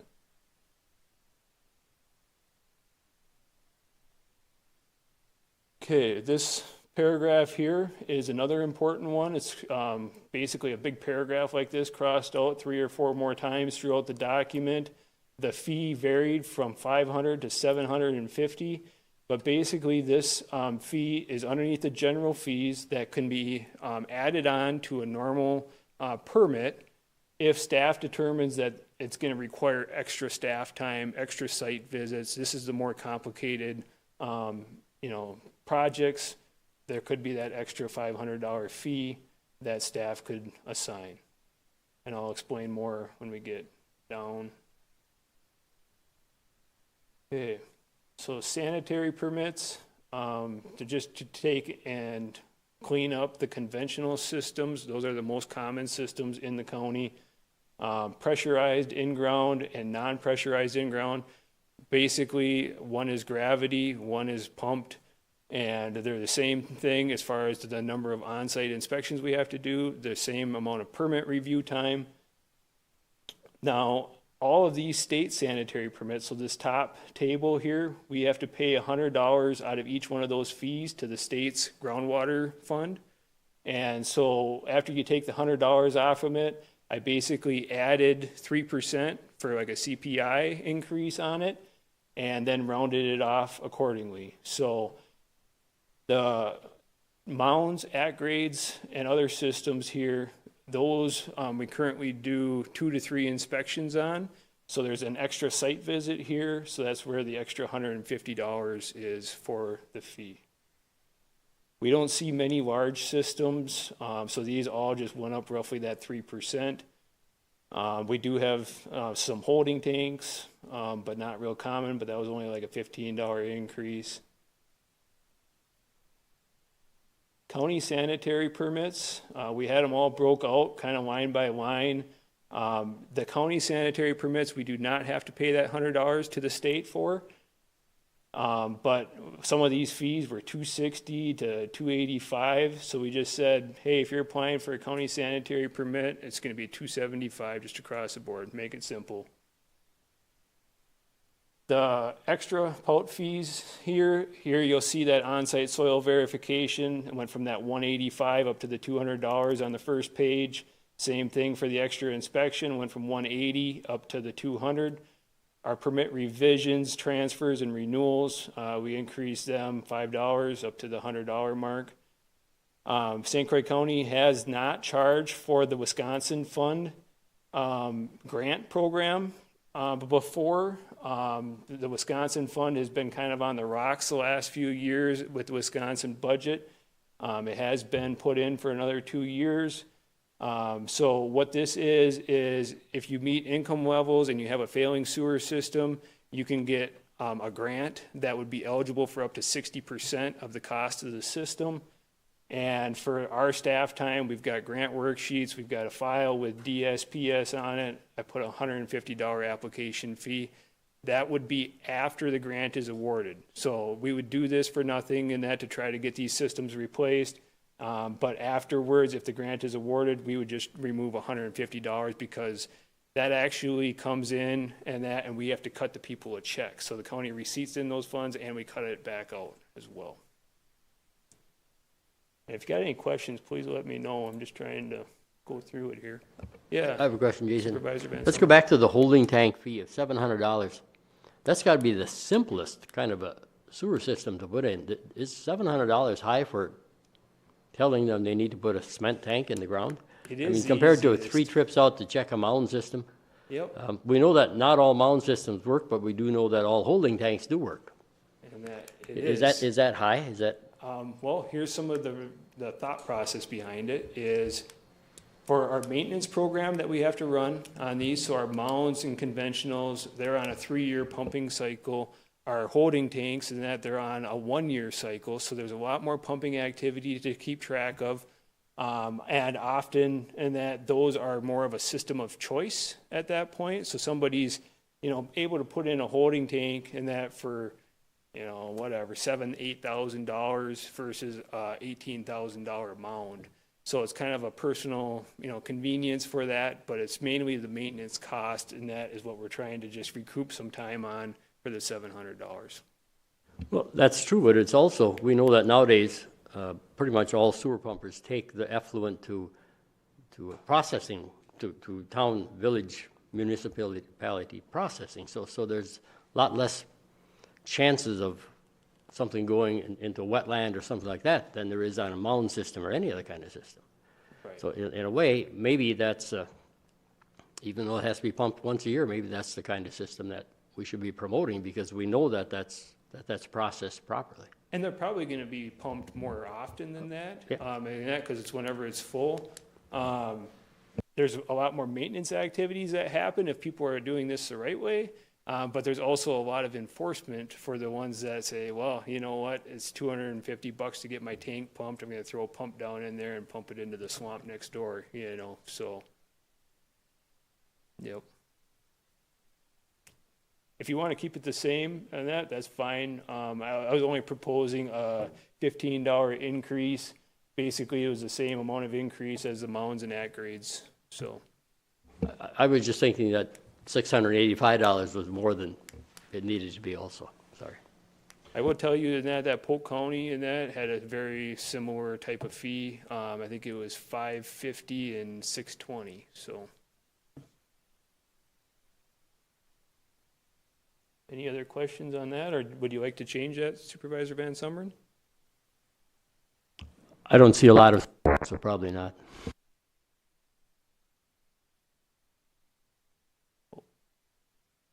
Okay, so now we're coming into the land use section. These first 3 permits here, and that it's my understanding that they were increased for the 2023 season, so we left those alone. We believe that they do cover staff time. Grading and filling and riprap, we combine those into just a general zoning permit. A lot of our conditional uses and stuff would also fall into this general zoning, and we kept that the same as the shoreline and the floodplain overlay. So it's kind of a new fee, but not really because all these other permits are going to fall underneath it. The pre-design review here, this is a consultant cost. This goes back to that first paragraph that I emphasized. And basically you'll see a common theme here that additional fees will be based on calculated cost or, the cost that the county assumes. And so that's where that comes in place. Any of these permits here then would be subject to a permit administration, county staff cost.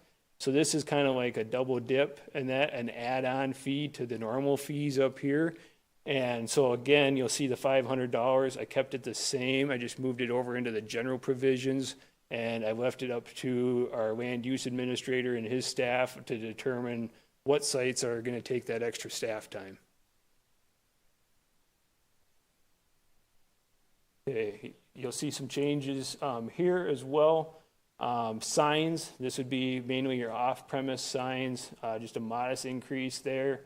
And that the temporary occupancy, that's a camper permit. So if you are building a house and you have your sewer system in, you can take and pull this temporary occupancy camper permit to allow you to stay on your property for 1 year. And we do allow that to be renewed as long as everything's going well.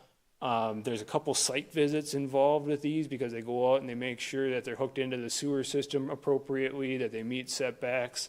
So that's where the fee, according to Kevin Garbu, and that there's a lot of time that is spent on those. So he was very supportive of being at 400 or even more. It's pretty cheap when you consider a year's worth of rent too, you know, and that versus being able to stay on site or someplace else. Tower co-location or modification. There's a fairly large increase here. I'm just throwing this out. It was 365, proposing to increase it up to 500. And the one right below it too is the new wireless communications tower, 3,000. You'll see down, looks like 4 lines below that. The old new wireless tower fee was $570.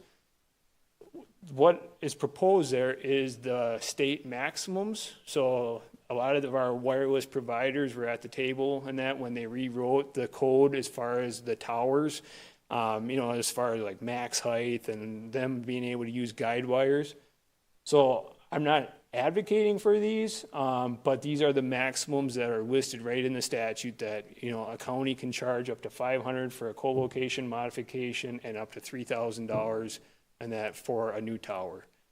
Generally, we don't see any blowback on these. I will say that most of the counties are at the maximums. So I know that's a huge change, so I'm just throwing it out there, so. Okay. Moving on, solar and wind energy facilities for just a normal residential or homeowner system. Fairly large increase there from $50 to $100. Realistically, $50 just wasn't covering any staff time and that, so we're spending way more on it. $100 is still probably way light because it's very similar to some of our normal permits. We still got to check setbacks. We still got to check, you know, heights, that kind of stuff. But I didn't want to change it huge. And then the commercial facilities, basically that one went up 5%. So that's where we ended up at the 1155. 5% roughly on the event plans for 100 people or more. Non-metallic mining, same kind of thing for those two. There's a fairly large increase for animal waste storage facility and livestock facilities, but according to Tim Stieber, our land and water conservation administrator, these fees are still very low compared to what other counties are charging, and they don't see many of these applications, but they do still get a few. Could you tell me what an event plan, what are the parameters there? What are we looking at? I think that is something similar to the large events that are handled. So if somebody was going to be having more than 100 people for, say, a wedding, that's when I believe that permit would kick in. So I think it's supposed to be kind of like a special exception type of deal, one-time deal that they can do in their zoning district, I believe. So, yeah, Supervisor Anderson. So that's not like there's a place that hosts weddings. They have to file a $275 application for every wedding. We normally, somebody wanted to host it in their backyard, for example, and they're expecting more than 100 people. Okay. Yep. I believe that'd be termed in other areas too, like a large assembly permit, you know, so that then emergency management is aware, you know, and that there's an event going on there. So. Well, and you'd want to make sure that they had enough, like, bathrooms available and stuff. Right. Yeah. Yep.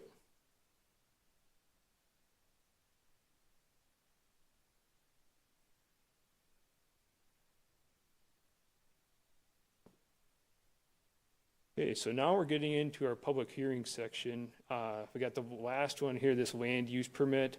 That one was just removed because basically they're processed in conjunction with our other hearings. So currently, if you see in a lot of the agendas and minutes for our Board of Adjustment, somebody might come in for a variance to a side yard setback. They would call that one variance. Then they would also have a variance to the ordinary high water mark. That would be a separate variance. Maybe they need a conditional use permit for filling and grading. That would be a separate application. And so what we're trying to do is trying to reduce the number of applications, simplify our process.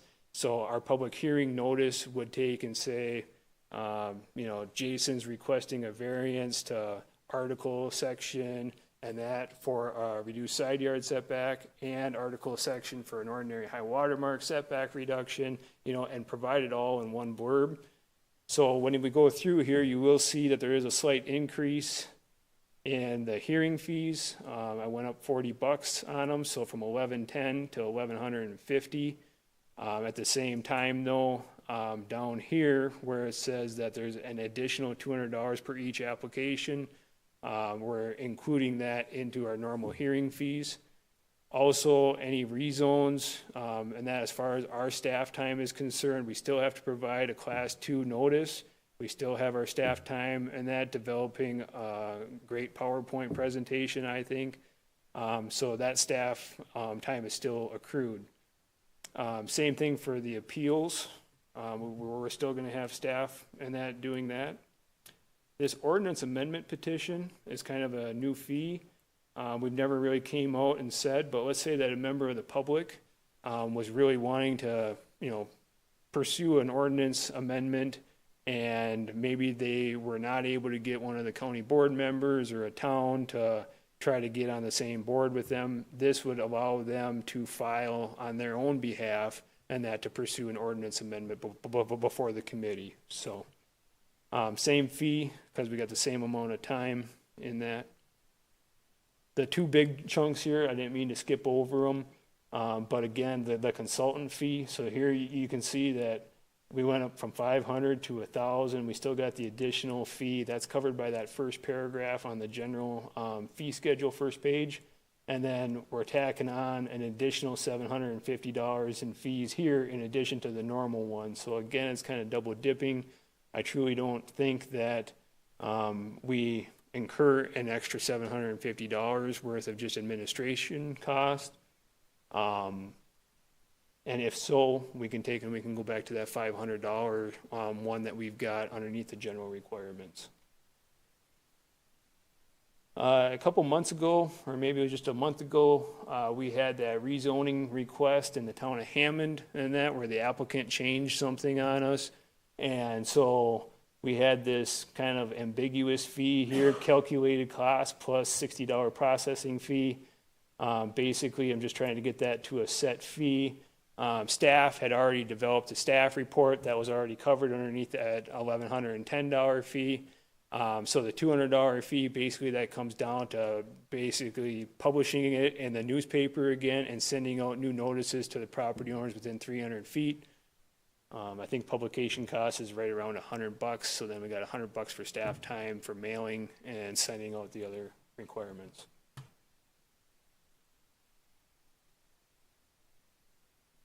Okay, land divisions. So Kelly Becker is our specialist on land divisions.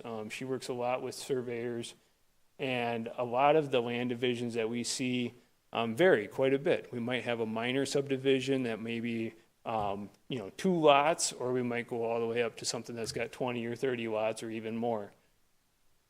The old fee schedule had $3,000 down here for the final plat fee, and we were $2,000 up here for the final, or for the preliminary plat fee. And in reality, she told me that I believe you guys and Ellen had approved last year $3,000 up here for the preliminary plat base fee, but there was a lot of blowback from surveyors and developers on that. But I'm back to proposing the $3,000 here because this is where we spend all of our time as staff. We're reviewing the requirements. We're going through stormwater planning. There's a lot of time with developers, engineers spent in this stage. and then decreasing the final plat down here. So if we took the 2,000 from up here, moved it down here, we had a $500 increase. Here, and that we've got the consultant cost. So if somebody walked in today, they would pay the 2,000 plus the $100 per watt, plus they'd pay the 3,000 guess, and that for our consultant fee, plus $100 per watt, plus then any additional fees. So if the consultant charged us 4,000, then we would charge them another $1,000. Plus then we would take and charge them an extra $2,500 for our staff time. And so I tried to just simplify this because it just seems like there's a lot of double dipping and we're just tacking on a fee after a fee after a fee. So I moved the $100 per watt up here because there is definitely a difference between a 2-watt plat, which I know these are all majors, but something that's maybe 9 watts or 4 watts compared to a 20-watt. So it seems reasonable that, you know, a per watt charge, and that goes with the amount of development, okay? Then the consultant cost, that 3,000, we're saying, hey, we're gonna get an estimate on it so that you're not sitting there with an open checkbook to whatever, you know, the bill ends up being.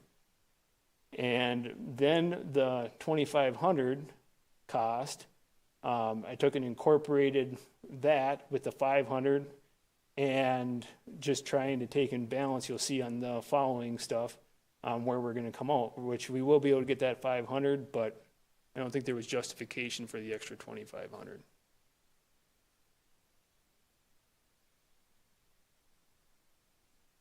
These two fees that are crossed off here, the storm sewer inspection and the curb and gutter design and inspection, those are no longer applying because the towns now are the ones that are reviewing the road standards.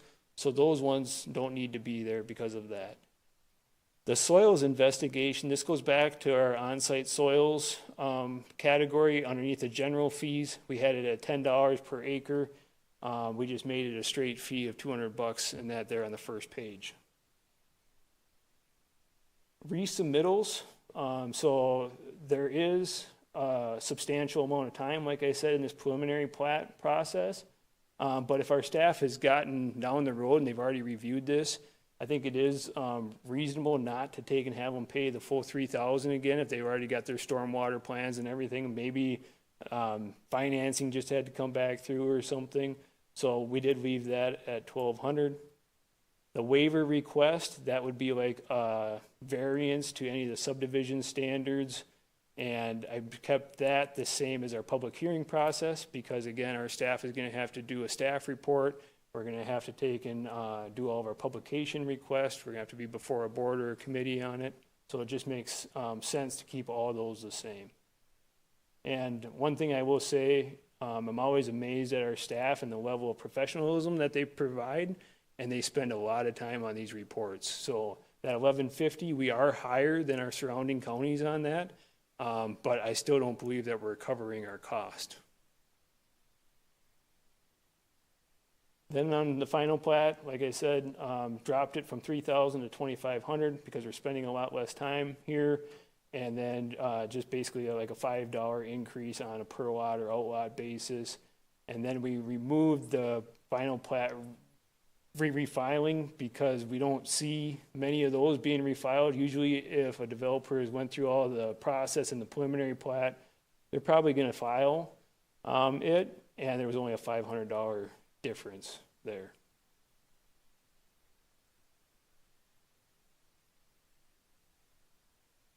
Okay, so minor land, oh, yep, excuse me, Supervisor Connor.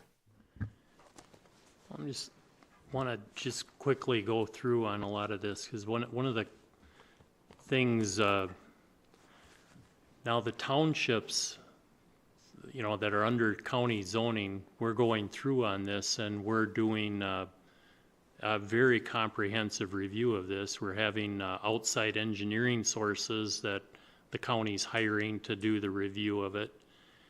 And the townships, and some of them are also requiring that you go through their whole process. And they're also requiring that the developer has to pay to have an additional engineer review it a whole another time and go through all of the same formats, again at the developer's expense. So now you're having two outside professionals that are reviewing a third designer who the original developer hired to do the design work in the first place and is held accountable for it. So now we're paying 3 times for this particular reviews.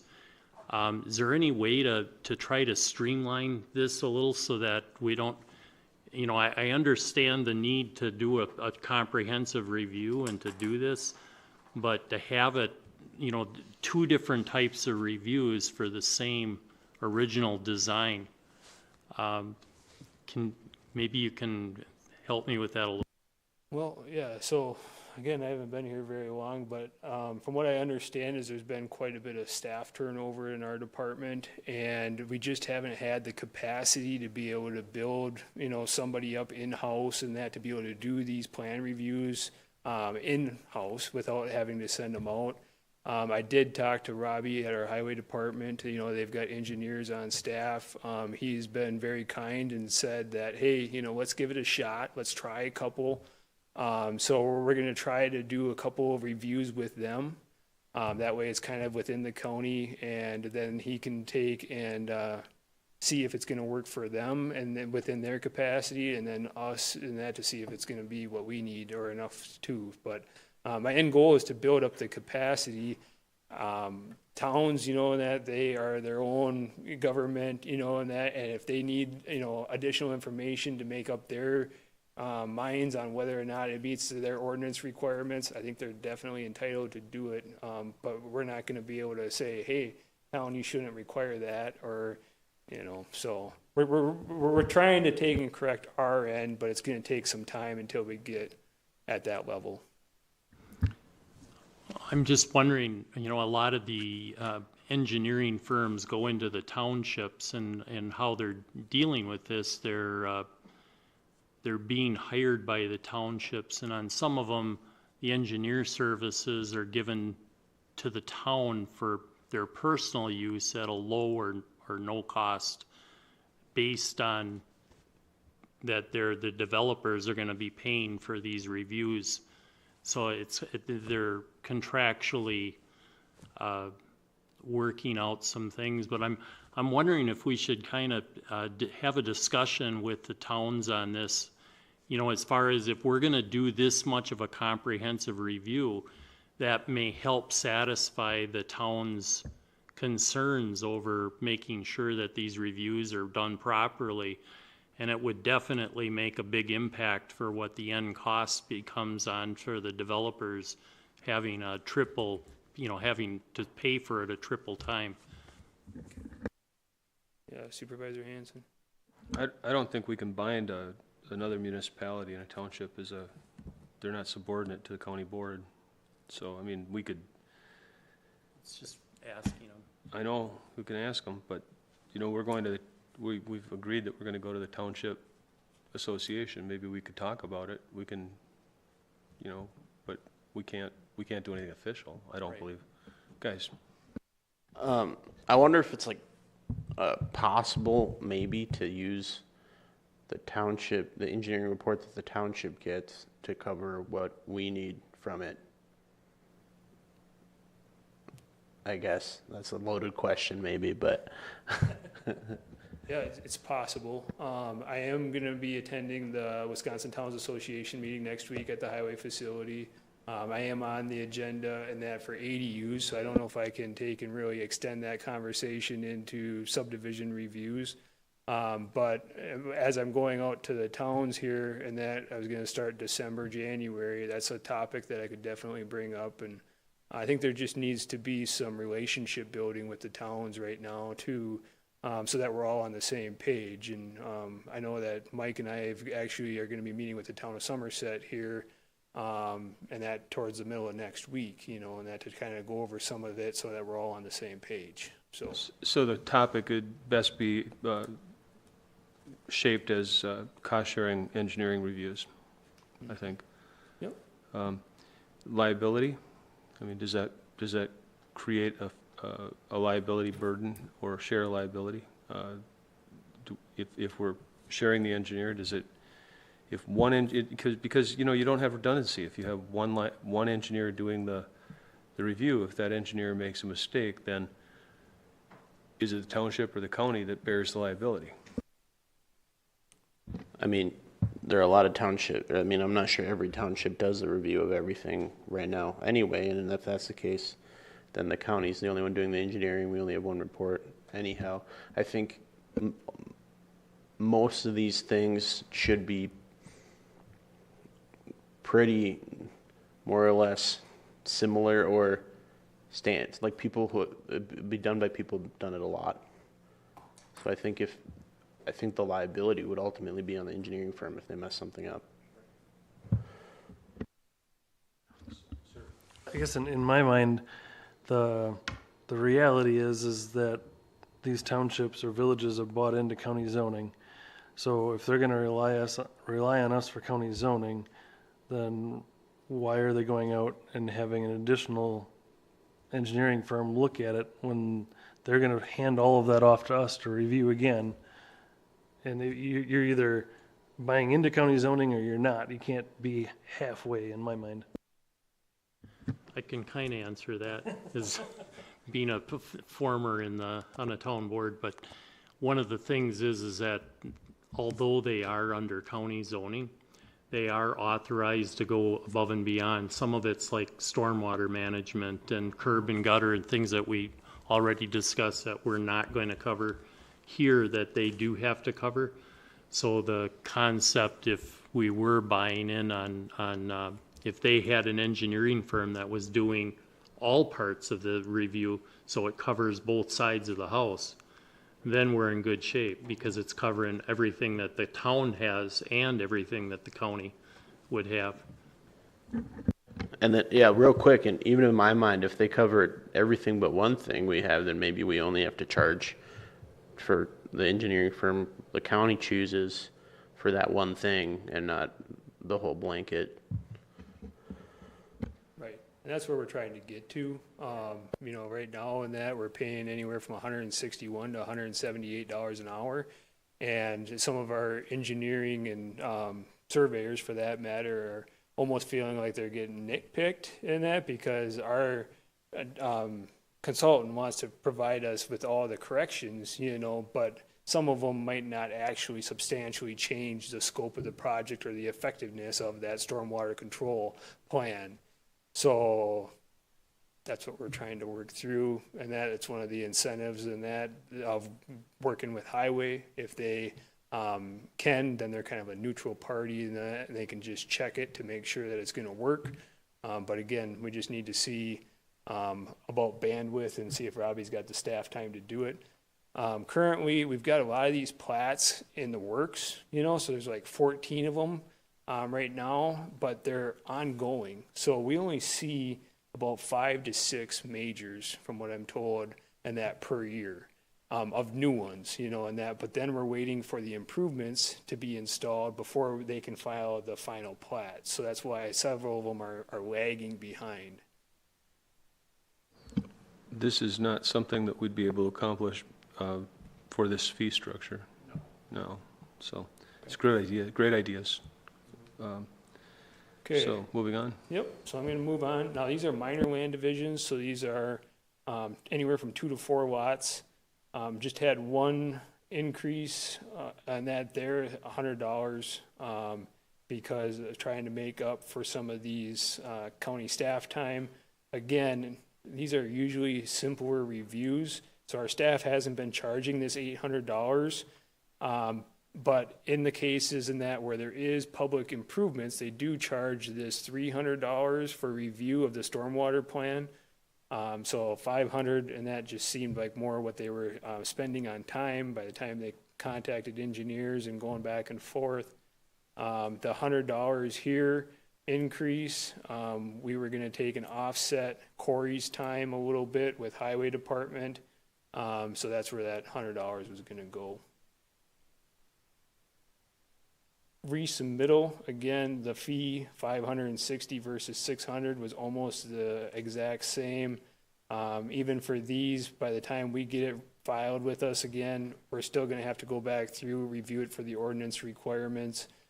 So it just didn't seem like it made any sense because it's still gonna require the same amount of staff time.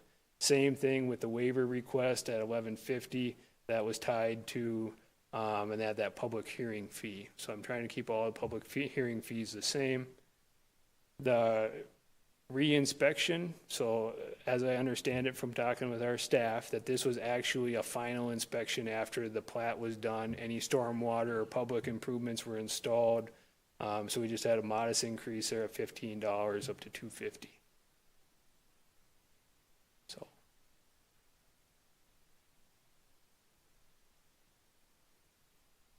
Non-metallic mining, and that this top chart, St. Croix County is unique. From what I understand from Kevin, no other counties have a non-metallic mining permit that requires to be renewed every 5 years. If you think about it, usually the pit is open longer. It's not like 5 years and that now you're done. So because we got to take and reclaim it or whatever. So those fees kept the same. I think there might be an ordinance amendment that staff would like to pursue in the near future regarding those. But then the annual fees here, those are basically a 5% increase. We are in line, and if anything, for our most common pits that are of these smaller size, we're still on the low side. Moving down into the maps, our LiDAR data was purchased using a grant, and technically we cannot charge for that information, and all this information is still provided on the website, so there's no sense in needing that in our fee schedule. Okay, so now working with JR, our parks administrator, he had some suggestions, and a lot of our fees are staying similar here, but there is quite a bit of red. So for our seasonal park staff to be able to determine whether somebody's a St. Croix County or Wisconsin Can I ask one question, quick? citizen, yeah. Why are we not charging for LiDAR maps? And that because I believe it was a requirement of the grant, according to Brett, and that we could not charge for that information. I bet you just said that and I missed it. Okay, I'm sorry. Yep. Why I think it was in the fee schedule is I think there was probably, and like I said, I haven't been in St. Croix, but in Polk, we had LiDAR data that was like to a 5-foot contour. We were able to charge for that stuff. And then when they went to the 2-foot, it was thought that we could do the same and that, but then the DOA came out afterwards and said, no, you cannot charge for that information because you use grant funds to get it. So, yep.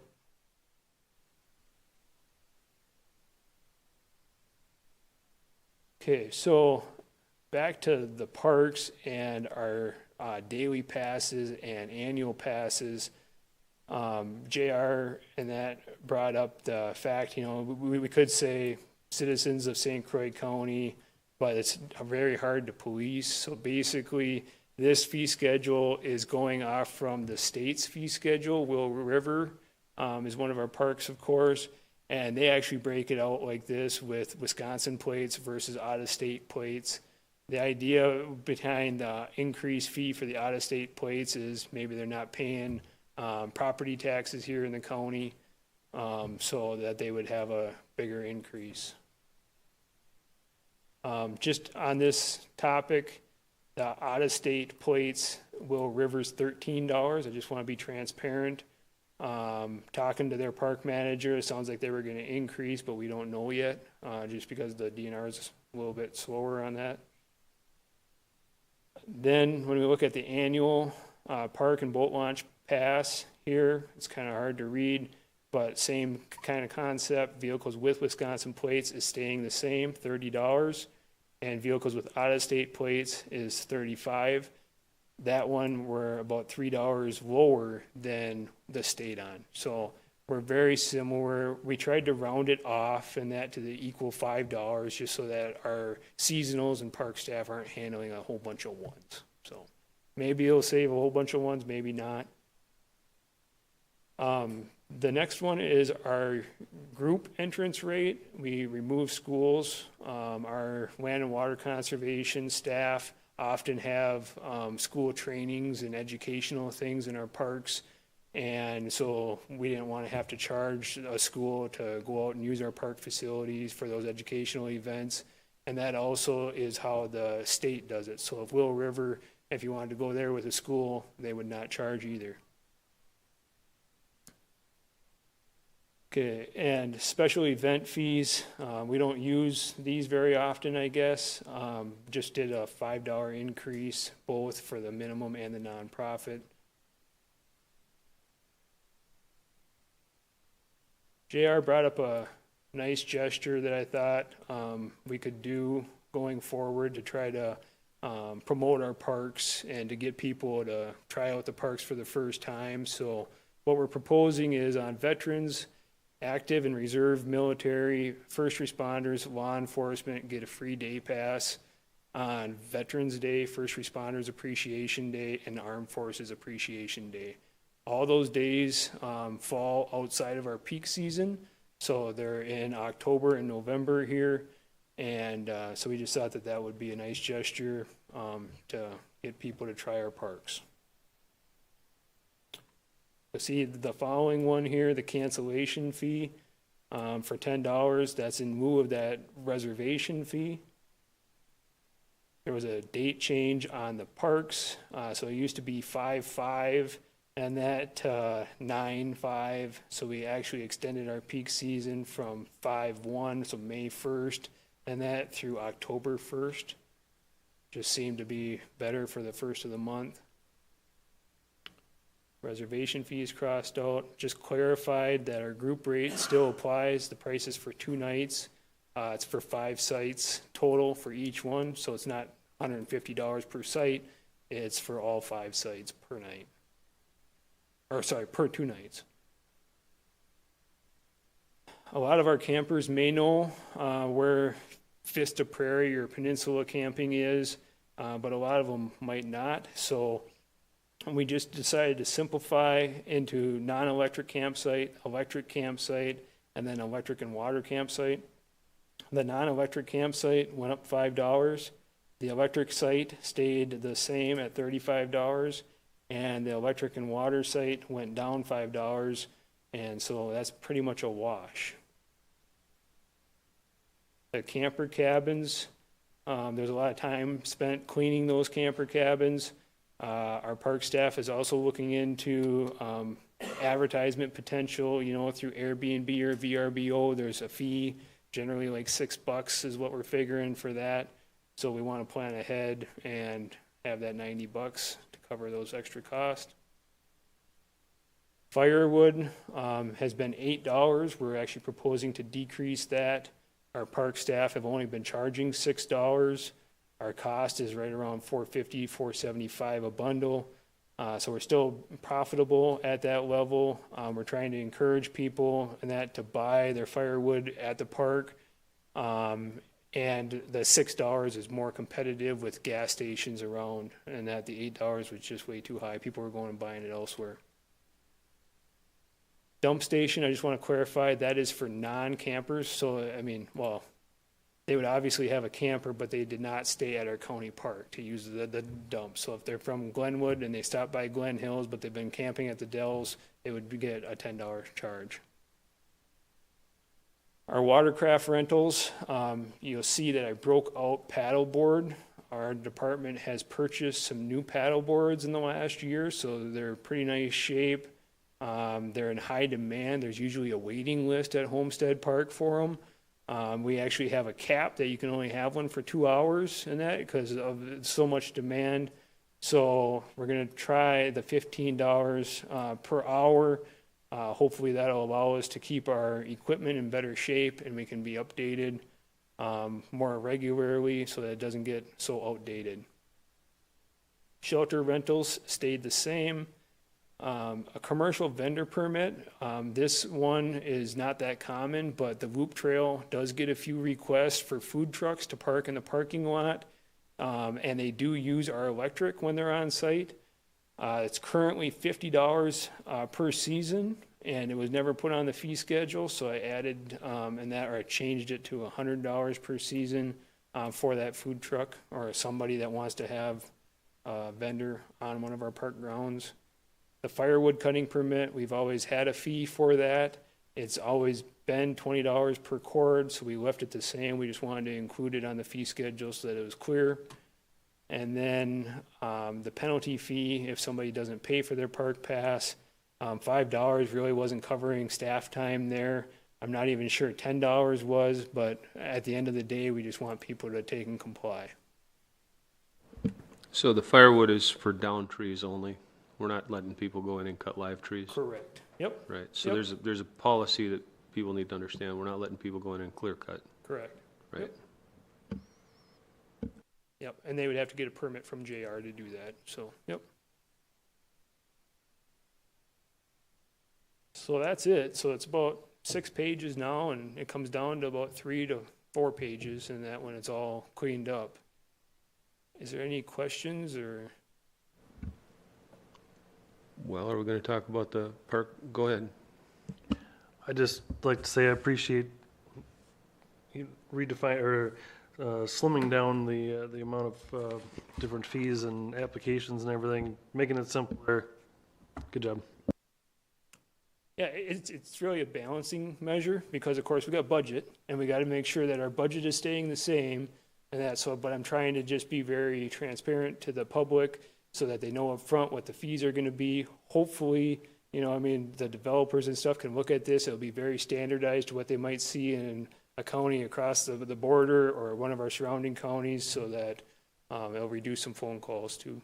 So, yeah, Jerry. On top of page 80, it talks about vehicles with license plates.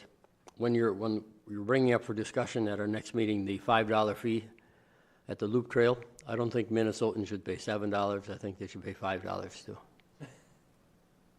Okay? I even had a little trouble with this. When we go to Minnesota, we don't have to pay a higher rate to park in their parks. And I'm not certain why we're doing that. Why don't we make it just universal? Do you want to make a motion? I would make that a motion, yes. I would make that a motion the out-of-state plates, we just allow that. I mean, there aren't that many, and why not just let them in also? It doesn't cost us anymore for them to park.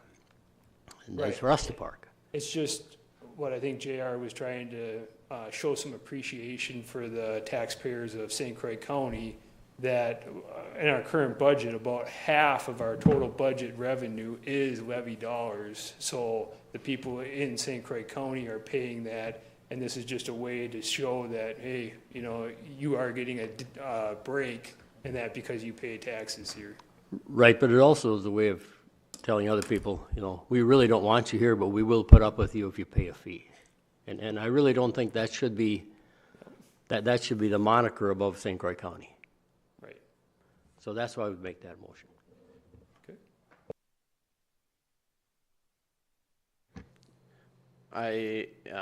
I'll second it. Okay, we have a motion and a second well, you know what, we need a main motion before we're backing into this. I'm sorry, we're gonna ask you to hold that thought. You Hold could, that thought. you could do it this way, Chair. I mean, you could say, this is a change that we want to this, and then you could adopt it as amended at the end. Yeah, You could come across it from both directions. I understand where you want to go, but, yeah, I don't want to amend something before we have a main motion. okay. Right, so whichever way we're gonna do this. I'll make the main motion then.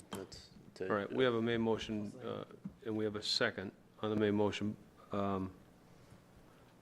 So, And then Jerry has a motion to amend. So it's a motion to approve the fee structure, and then Jerry's motion is to amend to remove Minnesota plates. I understand that, and then there'll be something else regarding $5 parking. So there's gonna be a couple of amendments here. Okay, so we have a main motion to approve. Is there any further discussion regarding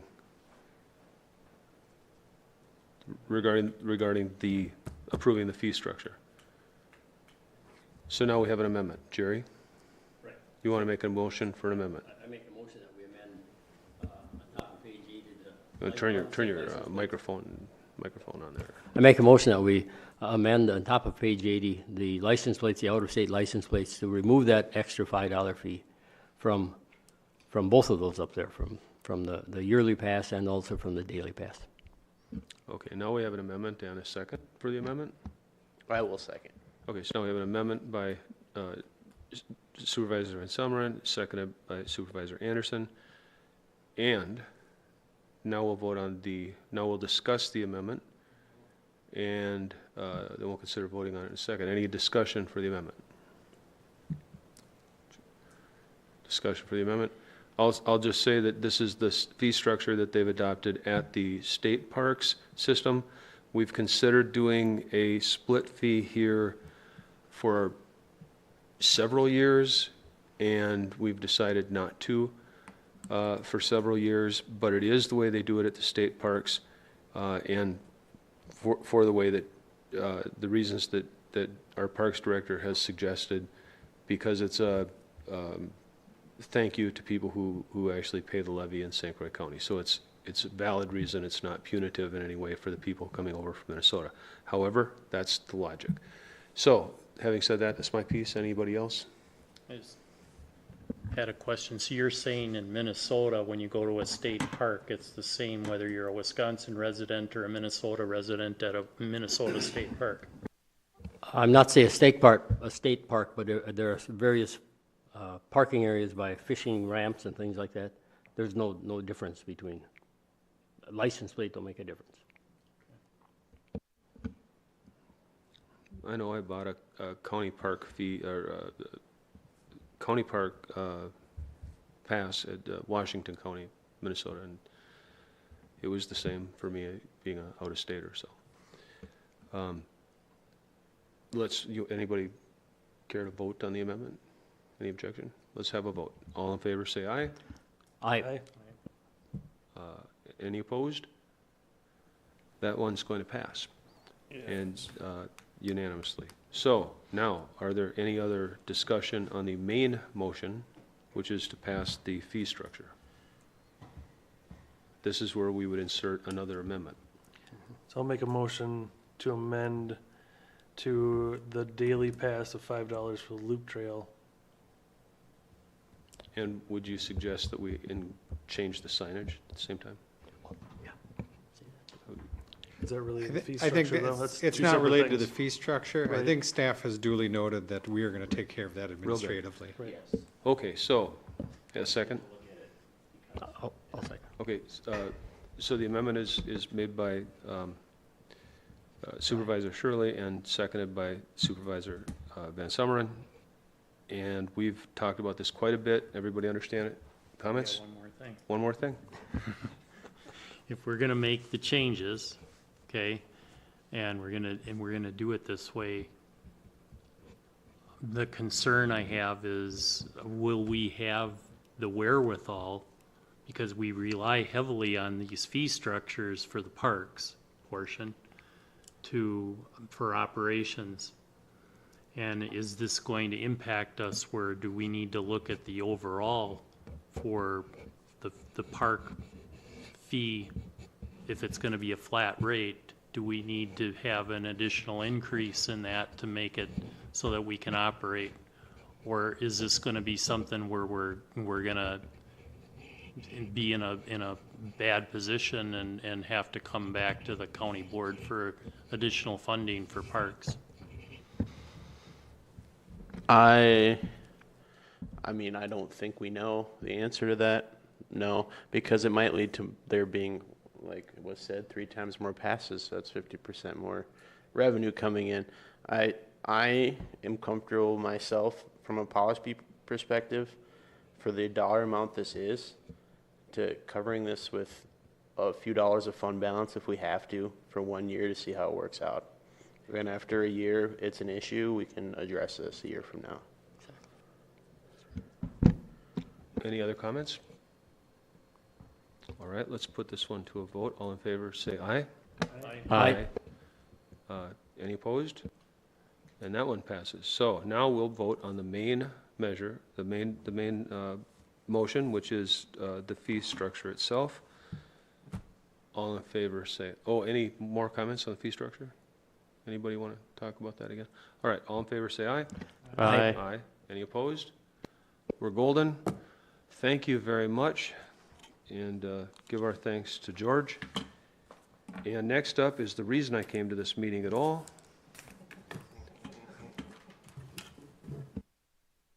The finance report. Everybody loves the financial report. All right, so we're looking at the September numbers. I'm just going to highlight the couple of watch items that I have for you. One of those in the Register of Deeds. We've been watching those Register of Deeds fees. So we're at 600,000 through September. Last year at this time we were at 840,000. So we're projecting 200,000 below where we finished last year, which will almost assuredly put us below budget. And then the other one that I've been watching is park fees. So if we look at park fees, we're at 408,000 through September, which was the total for all of last year, 2022. This time last year we were at 392. So park fees are up this year. So I think we might have enough cushion there to cover the $5 change you just had. We'll see if this tanks now after that change. So, those are the two items that I've been sort of having on my watch list. If you guys had any other questions, though, on the numbers through September, I'd be happy to try to answer those for you. Yep. Supervisor Anderson. What does the waste disposal, I mean, are those costs like still skyrocketing like they used to be, or have they kind of stabilized? The hazardous waste. Yep.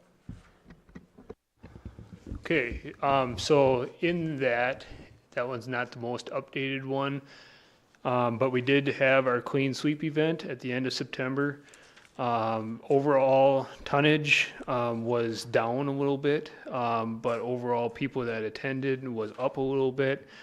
Basically, out of that 82,500, there's a $68,138 expense for the clean sweep event.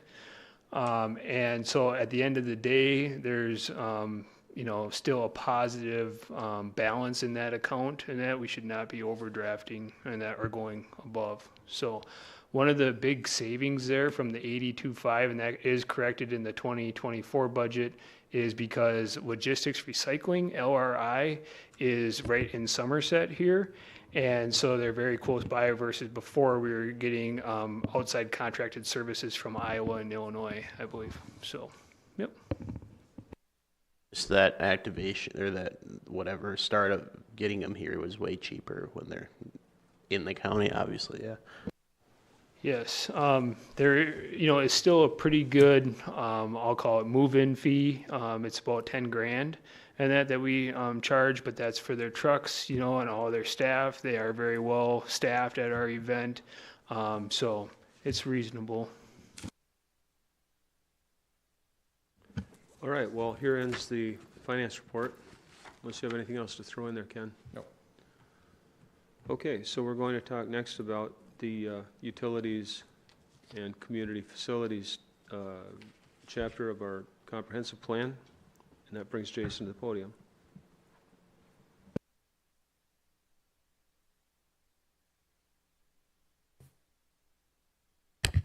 All right, well, first off, I'd like to thank you for the ability to put this on the agenda tonight. This was on your agenda from last week after our committee of the whole meeting that we canceled. So the utilities and community facilities chapter of the comp plan is one of the 10 chapters. We've got our intro chapter, and then we've got our 9 essential elements of the plan. This chapter I'm going to go through pretty quick. A lot of it is factual based, so there's not a lot of policy decisions in this like some of the other chapters are. The table of contents here is very specific right now. This will be refined into just a few general headings, but right now for the draft, it's easier for us to have everything spelled out so that it's up front.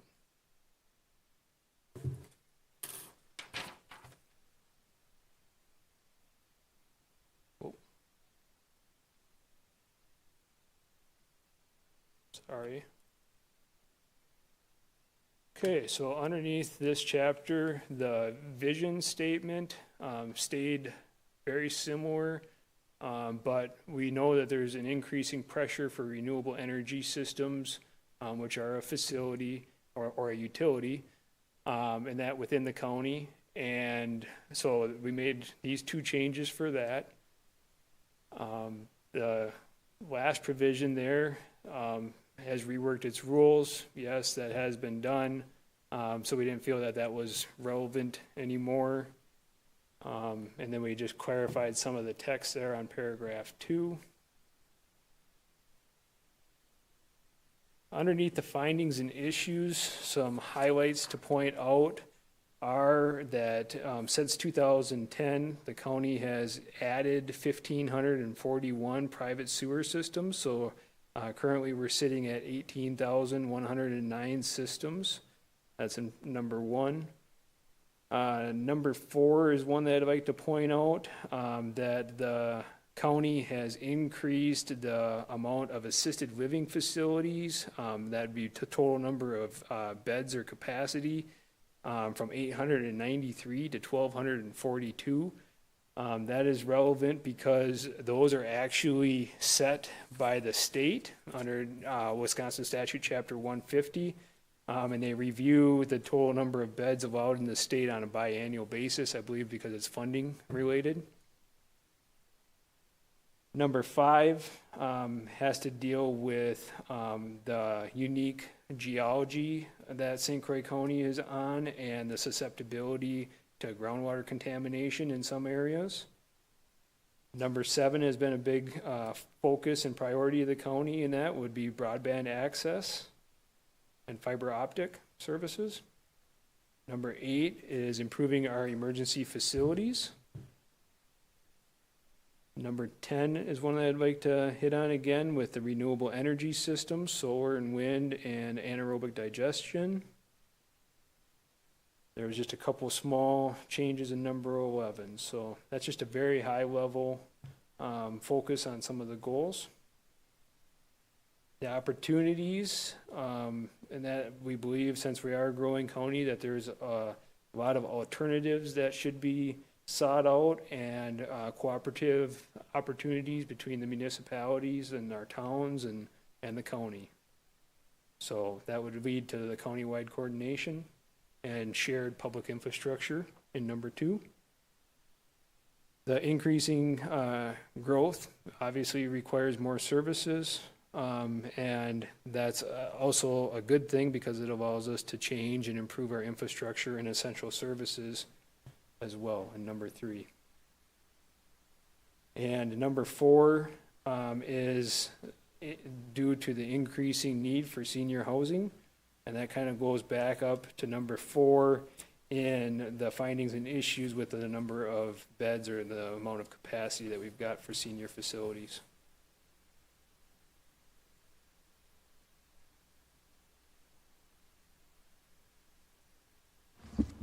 Jason, I just have a quick question for you. Yeah. If you go back a page, your first paragraph there about the county making sure its use of buildings are energy efficient and use LEED processes. I don't believe we have any actual certified buildings that I know of. So I think in the first paragraph. Okay. So we can strike that. I don't know if you necessarily want to strike it as far as energy efficiency. I just think you gotta, you're leading down the idea that we're maybe going towards certified buildings that we're not necessarily doing. Okay. In the back there too. Adam, you sat in on some of the meetings. I know I was in with the design team when they were doing the additions to the facility here. And I know we had talked, I believe, about LEED at the time, and we went to standards that were at LEED, but we opted to not do the certification because of the additional costs that was going to be involved in it for for providing all of the documents for the certifications for all the materials and the processes. So with that in mind, that, you know, that was our reasoning behind it, was the added cost and stuff. Although we are designed that way, we just didn't go through the certification process. Is that, do you recall that conversation? To the best of my knowledge, that's how I recall it, but. Yeah, okay. So I just wanted to bring that up, that that's exactly how it kind of went when we were in the design process for here.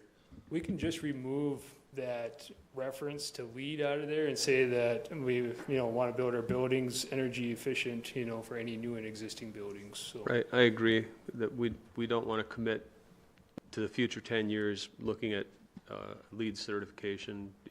It's an additional expense that we don't. Okay. It came up when we were building the highway facility, it came up when we built the nursing home, and it was dismissed very quickly because of the added expense. Okay. Just to prove that. I think the thing that we would, you know, if you wanted to say something that we would design or do things in a way that is environmentally and fiscally sound, would maybe be a different alternative without saying that we're gonna go through LEED certification. Right. Right. Yep. Okay, so we went through that. Okay. Utilities, sanitary sewer, and wastewater treatment plants. There's a total of 22 wastewater treatment facilities in the county, including 16 municipal and sanitary districts and 6 industrial. So 16 sanitary districts, 6 industrial, and the table here provides a list of all of them.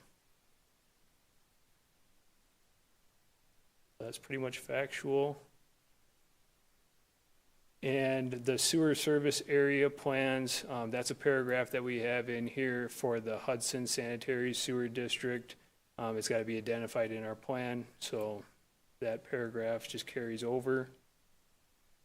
Keep on tapping that. So private on-site wastewater treatment systems, that's our private sewers. And again, the in-ground gravity systems here are our most common systems. We are seeing more and more of these pressurized systems. Those are our mounds and at-grades, just because a lot of the properties that are being developed now, and some of these older developments are kind of the leftovers, or the ones that maybe didn't have a Class A or a perk on it. So nothing wrong with these and that. In fact, they're very good systems. So it just kind of explains a little bit about each type of system. That's all I've got there. This gives you an idea about the number of pouts in each town, and some of the interesting facts here are the towns of Somerset and St. Joe. And now they added 433 and 396 respectively, but when we go down to the table here, we compare Somerset, the 433 versus the 1,278 that they had in 2010. That was a 33% increase, actually a little bit over that. And the town of St. Joe at 396 versus the 1332, that's almost a 30% increase. So those are huge increases for those towns on the number of sewers that are within. One of the things that I had a question, you know, when I seen all this is there's a lot of sewers here to pump, you know, and that do we have enough capacity of pumpers, you know, and that to pump all these systems. The water supply here has stayed the same as our existing plan. Basically, it goes and talks about the private and the city or municipal systems, and then provides where each one of the municipal water systems are.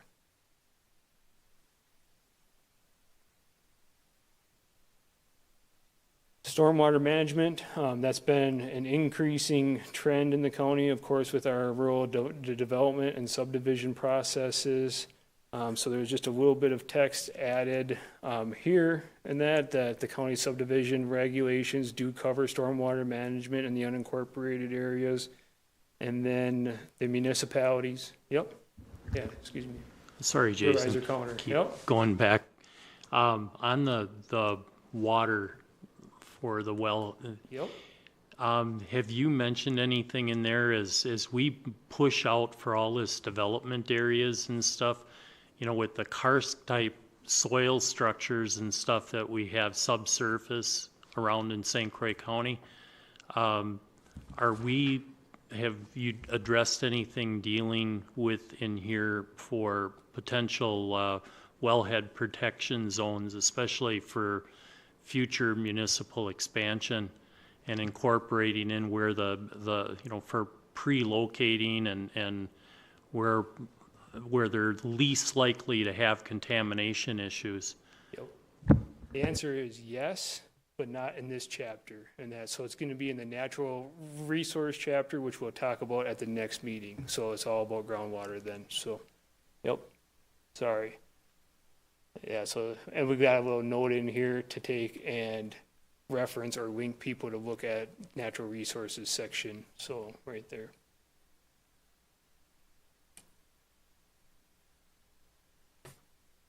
Okay.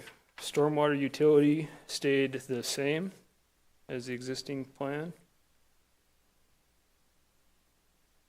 Telecommunication facilities, this map is updated. And you can see all the little red triangles here indicate wireless telecommunication tower. Kind of interesting in that, just to see that the I-94 corridor is pretty well covered. Our incorporated areas are pretty well covered in the west side of the county. But the farther you go east in general, and especially northeast, and that the fewer towers you have.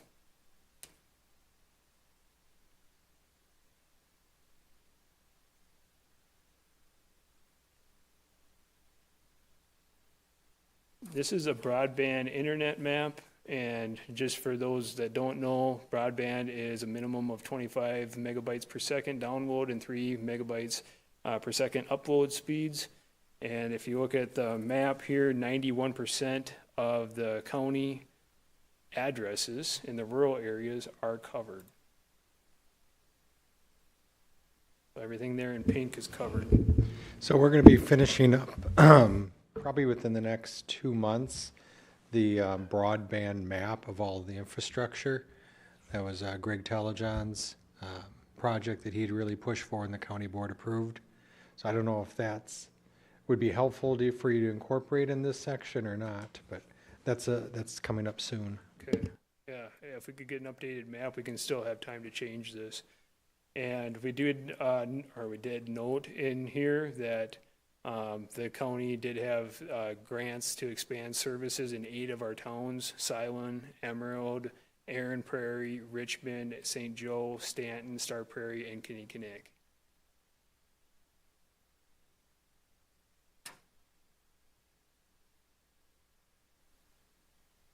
Okay, power plant, substation, and transmission lines. This is a map from West Central Regional Planning. It shows where all the energy producers are for the county, and it also shows the substations. So right now in the county, we've got 7 electrical service providers and roughly 14 substations. Can I?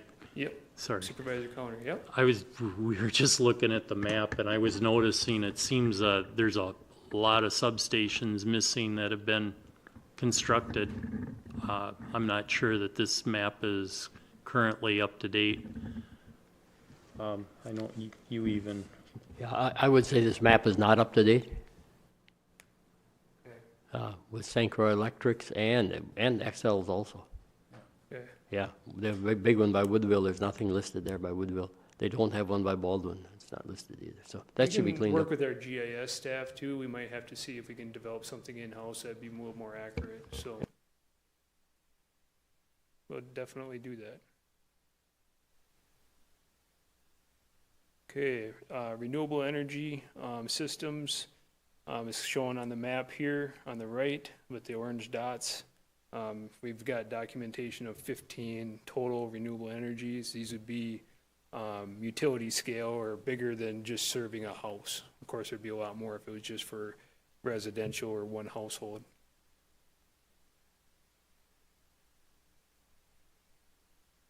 Okay, our our natural gas utilities. Again, this one came from West Central Planning. And we've got 4 gas companies within the county. The red lines here show the pipelines that are within the county.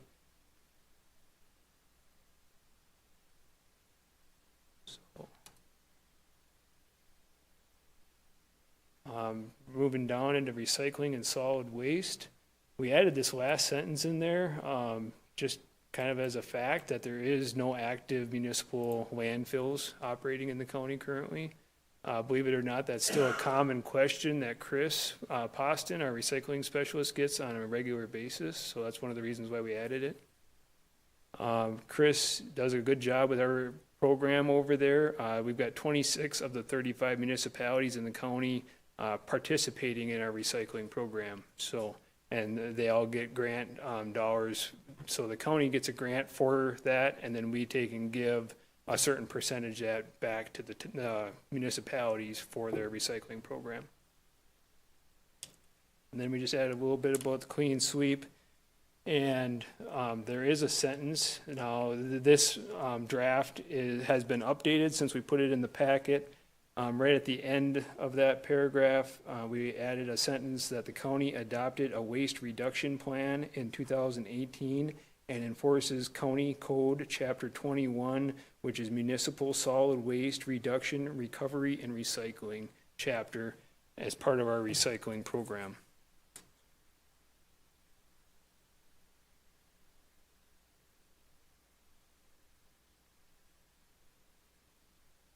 Okay.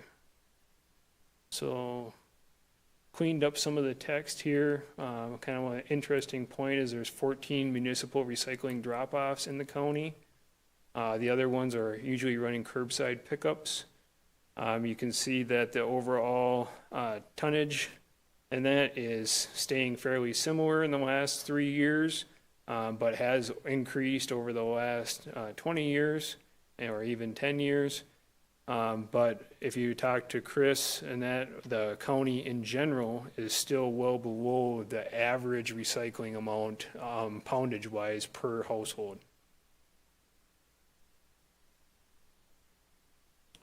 Okay, moving into education, libraries. We've got the 11 libraries over here on the right-hand side.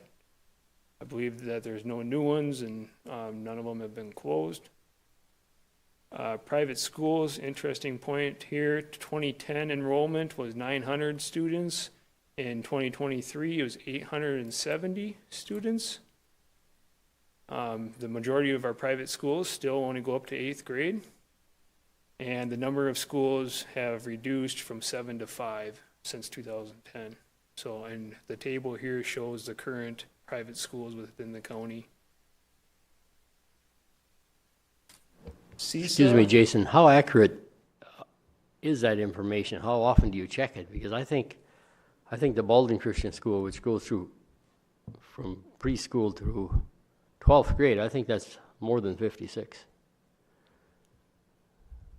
This is coming from this source, from the table, from the Wisconsin Department of Public Instruction. So that's where we got our information from. I'm guessing they don't check that carefully. Okay. I can take and have one of our staff reach out and see to check these numbers.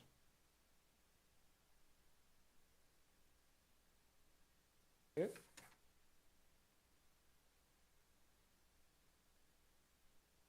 So CISA, and that's all the same. We're part of District 11, which is located in Turtle Lake. That's just our public schools.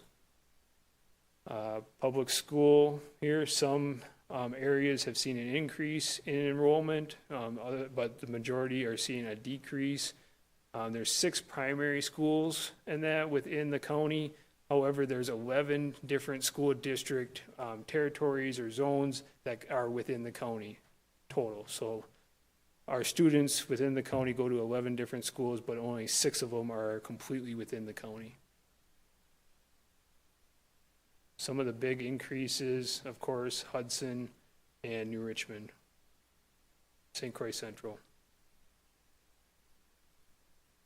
Hudson High, sorry. Yep, up 177. And of course, these are going to be various depending on the different age groups and the population per grade, you know, or year class, I guess would be the correct term, so. And then our two-year tech schools, we've got two. We've got Northwood and we've got Chippewa Valley. Northwood is a primary as far as the area goes on our map, and Chippewa Valley is more on the south and east. Overall tuition from 2007 to 8, and that to 2021, 2022 has been dropping. Our University of Wisconsin system is also dropping. So you can see 2018, almost 170,000 students down to 160,000. The three primary UW systems close to us is Eau Claire, Stout, Menominee, or Eau Claire, Stout, and River Falls. So just some background there.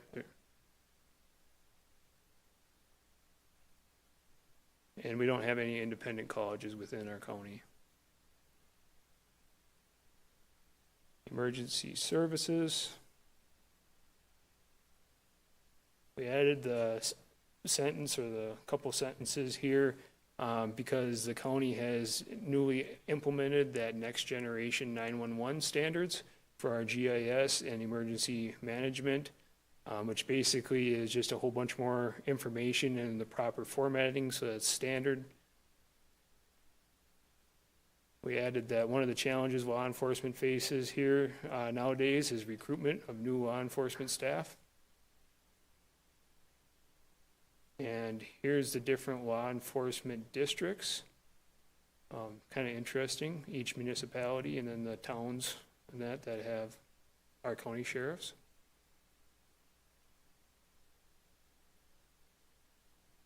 Got a little paragraph about the state patrol, and then we go into the fire departments. There's 11 fire departments within the county. And here's their fire districts broke out, so you can see each one.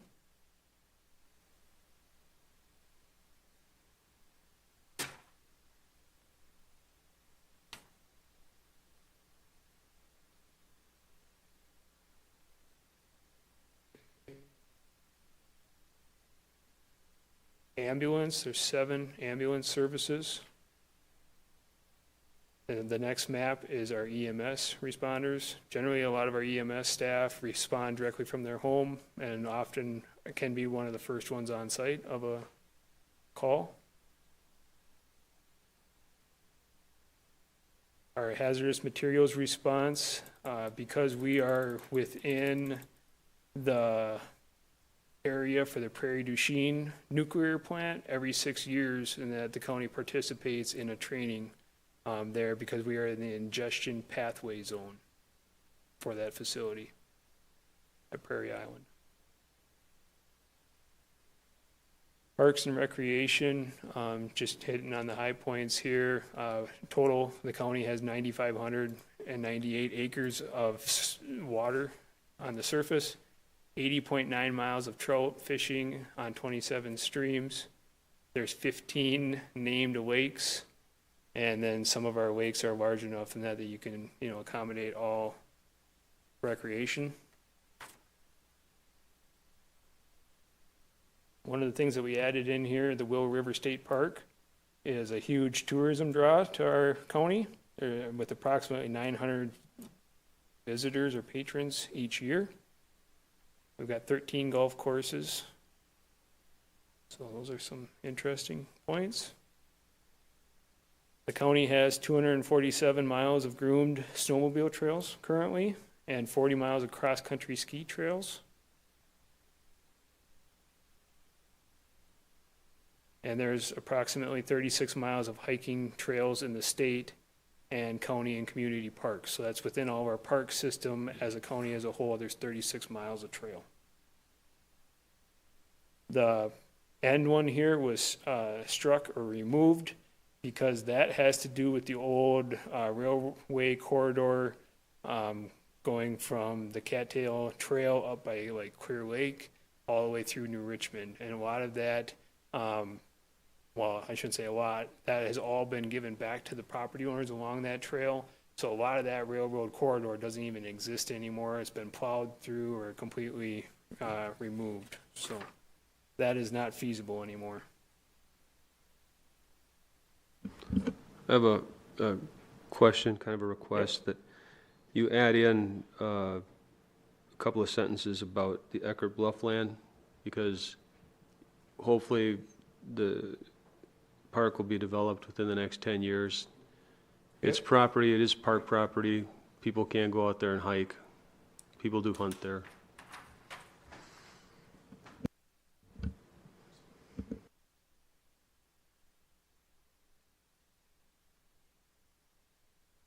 Okay, perfect. Will do. Okay, so here is all of the parks provided by who's the owner or the manager of the parks within the county. So it's quite an extensive list. Say, Jason, that also is not up to date. At least Baldwin has at least one more park than that. They have a Creamery Park.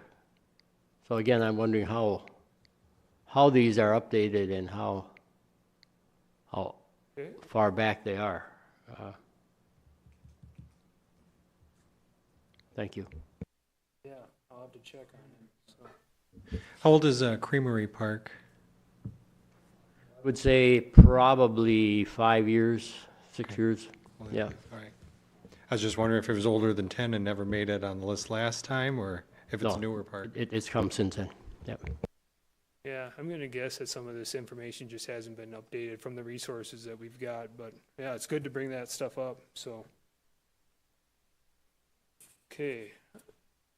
Hospitals, we've got those provided. Now, some of these may look like they're duplicate, but they actually are considered separate branches according to the Department of Health Services, so like the Hudson Medical Center and the Hudson Hospital and Clinic, and then the Cancer Center at Westfield Hospital, same building, but different little branches. So total of 9 different hospital branches.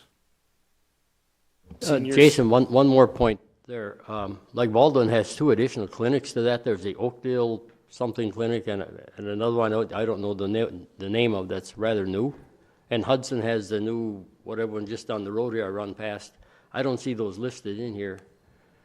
And now is the time to change those.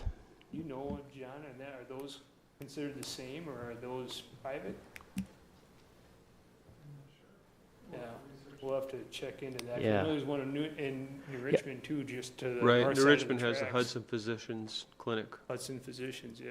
Yeah, and Okay. I think that's the new one on Carmichael. I think it's Hudson Physicians Group. Hudson Physicians, right? Yeah. Yeah, the Baldwin ones are clinics not really related to the Western Okay. Health, Wisconsin Western Okay. Health, so. So the 9 senior centers, that's all the same. I'm gonna jump back just one, as I was reviewing on the New Richmond parks, it looks like you're missing Freedom Park too, which is the city's biggest park. Freedom Park's not there.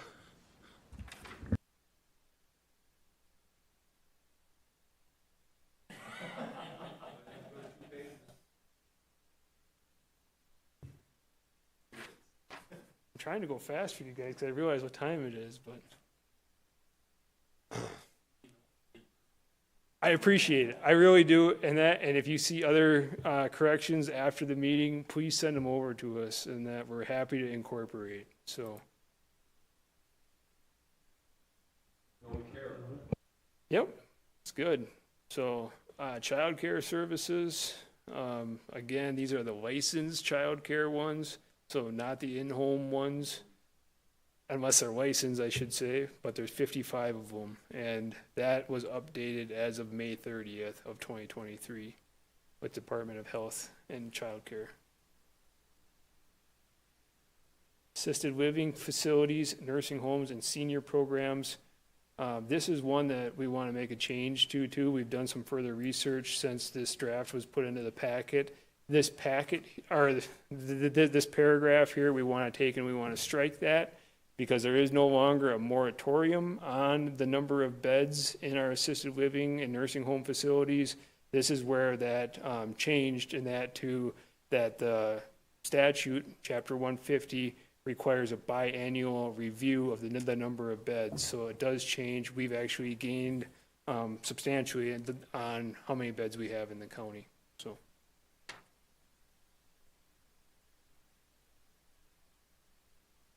It just talks a little bit about the various facility types. And then here's the list of all the facilities. So there's 57 of them as well. So we've got 2 more assisted living nursing home facilities, and we've got childcare facilities, so.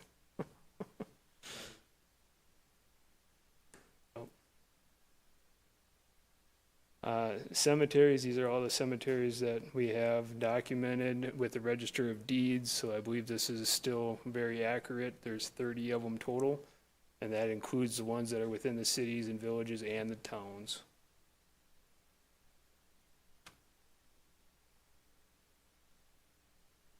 Okay, community facilities, St. Croix County, and that this one is wrong. We need to update this. We just got some information about the barn at the Glen Hills Park, that's been removed.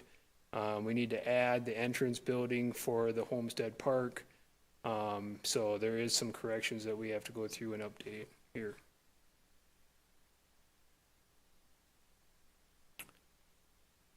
Okay.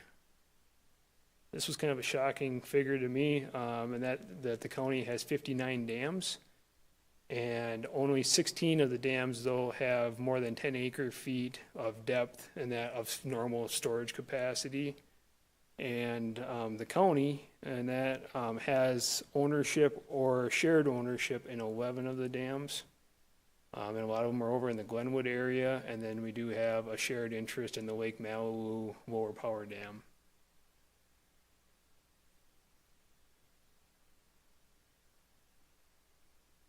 The hazard mitigation plan, and that is something that we all have to participate in here at the county level, and then that makes us eligible to apply for future funds and grants in the case of an emergency, so that's all through FEMA, so that paragraph stayed the same.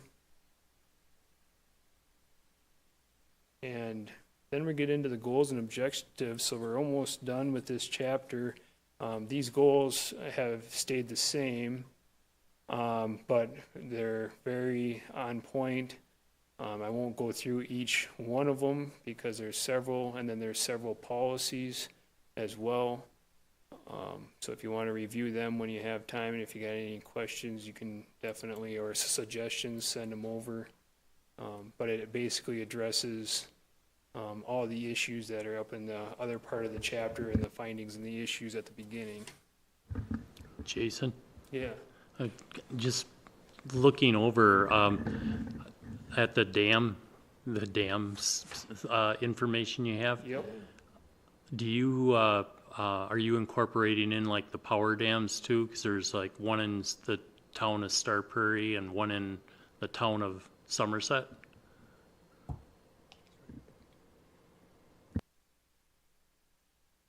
I don't think they're in there. I don't think they're in there. Yeah, I know that.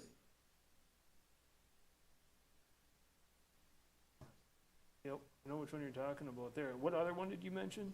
Right by River's Edge. Okay.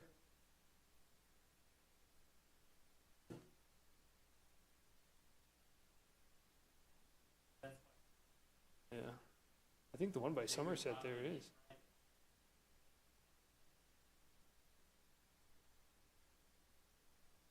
Right. I'll look at it.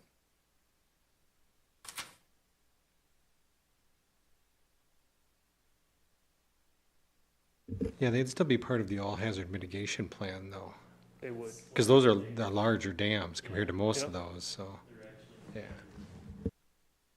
Right. Yep.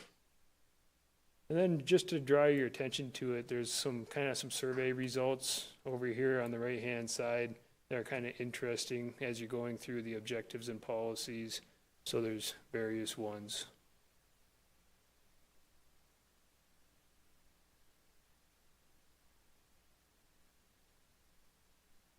So I know I went through that really, really fast, and I appreciate the comments. We'll get those updated.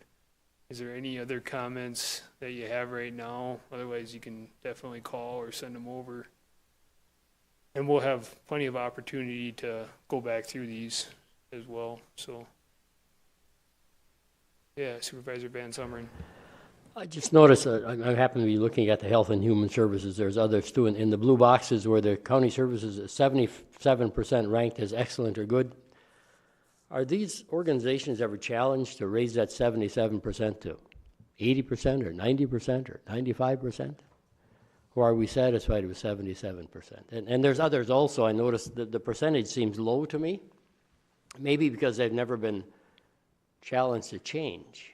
You know, human beings love to do the same thing they did yesterday. But there's no improvement in that. And I just want, maybe we need a plan for something like that by someone. Yeah. Thank you. So that's one of the things with this document is to try to address and make improvements and have policies within here and that, you know, and go after our goals and objectives and that for doing this plan. So you hope to implement some of this stuff to improve those facilities. Yeah, is there a watchdog that sees that they do? Or is this just up to, because I'm just guessing that 10 years ago, it was about the same, and 10 years from now, it'll be about the same. And I don't know if we should be satisfied with that. That's just my point. Right, and that's kind of one of the things I've seen, you know, about our recycling program too, you know, I mean, recycling, I think we were at 53%, you know, so, or 57%, and our county road maintenance was really low, I thought, 63%. Yep. So a lot of it depends on who's doing the survey and stuff, yep, but.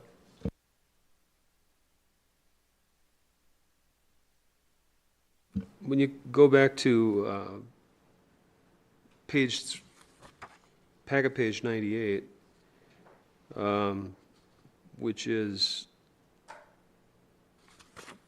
the first page under Utilities and Community Facilities Vision. I guess it's the second paragraph of the document.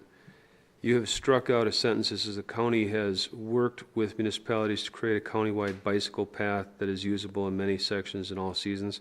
I think we should at least make some statement towards our bike and pedestrian plan in some way, because we are striving to build trails and if not have a county-wide trail system, at least improve our county trails. Our stated goals have been to have a trail from the Loop Trail to Willow River State Park and down to Hudson, and then to have a trail from the Loop Trail out to New Richmond someday. And those may be dreams, but they're in our bike ped plan and something that we've always been kind of ticking away at. And if we just take it out of this plan, then we're just taking it out. I'd like to keep working toward it. Yeah, and I don't know of any place else in the plan that would really cover this, so I think it's a good spot to mention it.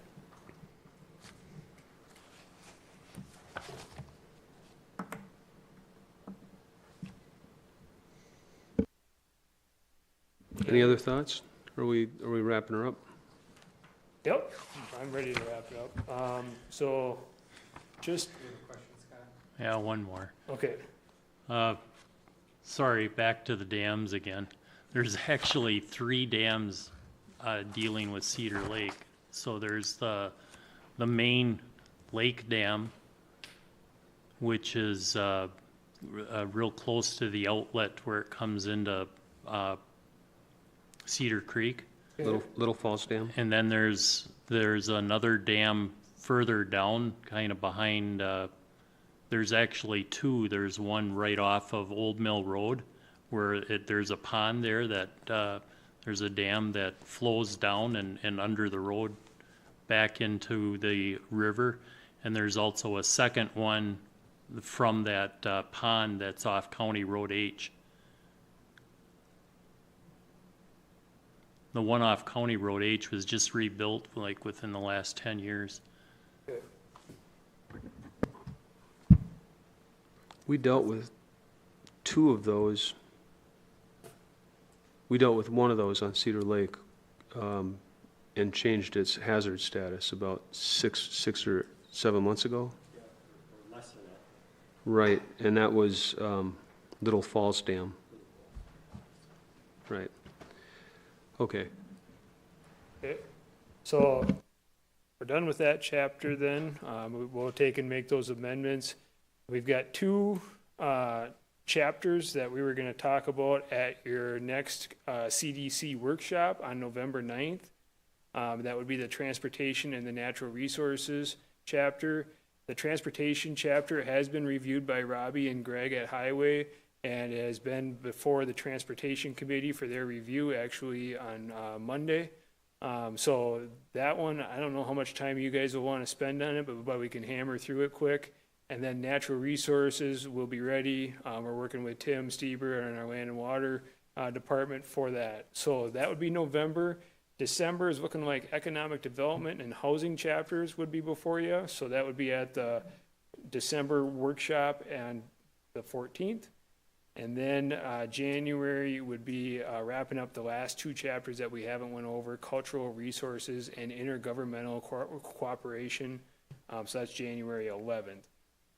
The reason why we're on kind of this tight time frame is we're trying to get it passed. You guys wanted to deal with it completely before there was any election and that going on. So we would look at having a public open house on February 8th. You guys could make recommendation to the full county board on February 15th, and then it could be before the county board on March 5th. So that's kind of the reason why it's a tight time frame. It probably makes sense in that since you guys are all familiar with all these chapters so that we don't get halfway through, and if there was any changes in that we have to go back and redo all those chapters. So, but I appreciate your time tonight to be able to do that. So, that's all I've got on number 8 there with the utilities and community facilities and the comp plan review. Would you mind if I go into the community development update quick? Go to it. So, at last month, Tim Stieber presented at a Clean Water Forum. There's been numerous public articles written about that forum. And since then, Tim has compiled all the grant dollars and funding as part of our cost share program that they've worked on since 2000. Basically, it's broke down here by the 10 watersheds, and it's basically $3.5 million. Now, that is not all grants, but it is greatly a lot of grants and some homeowner or landowner dollars. So, and I said there was 10, there's 9 different watersheds. So that just gives you an idea. Will River, Kinnickinnick, and South Fork of the Hay are the highest. So, and then with that, I just got a couple.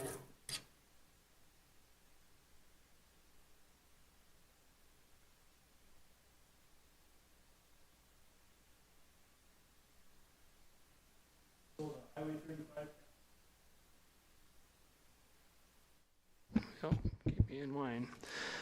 The Highway 35 TAP grant bids are advertised. They've been published 2 times now. Bid opening will be on November 2nd. We kind of got a curveball. I think I mentioned at the last one about the Phase 2 grant application process. So the deadline for that is the end of the month here. John has taken it and gotten it done. Is going to be working on it a little bit more here and submitting it first part of next week. We don't know in that if we're even going to do Phase 1, but if we didn't do the grant for Phase 2 and that, we would have missed the opportunity. So we're out a little bit of staff time to do that, but it was well worth going for. And then we're hoping that the Troy Beach steps are going to be fixed next week, and that with Highway Department. So back to the bids though, John did talk to our consultant, and it sounds like there's 17 plan holders in place already on the bids for November 2nd. Of course, that's going to include some subcontractors and stuff, but there is some interest, it appears like. So. Announcements and correspondence, anything? Requests for future agenda items. Anybody? Sir? The secondary, I guess, residence, or mother-in-law units, I guess. Accessory dwelling units, I couldn't think of the formal term, thank you. I thought we were gonna talk about, or like talk about something today with proposed amendments and then pitch it next week to the towns. Yep. I thought we were gonna too, and I'm sorry we didn't put that on the agenda. We are going to go to the Township Association and talk to our colleagues, our elected colleagues on the Township Association. We're going to notice that meeting as if it's a committee meeting so that we can all go. That's on October 26th, next week, 6:30 to 7:30 at the Highway Transportation Building. You won't make it? I intend to be there. Will you go? Okay, so that's October 26th. Right, 6:30. So there'll be 4 of us, so we need to notice that meeting. It's already been done. Yep. Right. So I've got that out. I apologize on the ADUs. I thought, or my understanding was that we were gonna go to the Towns Association, get their feedback, and then bring new proposals to you. So my Sure. misunderstanding. Sure. Okay. I don't think it'll make a huge difference in the end. I just wanted to make sure we didn't lose track of it. But we will put it on the next agenda with the new, right. Okay, thanks for bringing it up, Sean. Okay, so the date of the next meeting, we have the next regular committee meeting on Thursday, November 16. We have the Township Association meeting on October 26, which is next week. And we have the next work group meeting will be November 9th. Right, so that'll be the next 3 meetings. And with that, I will adjourn this meeting. Thank you for all of your attention. You've been wonderful. Thank you.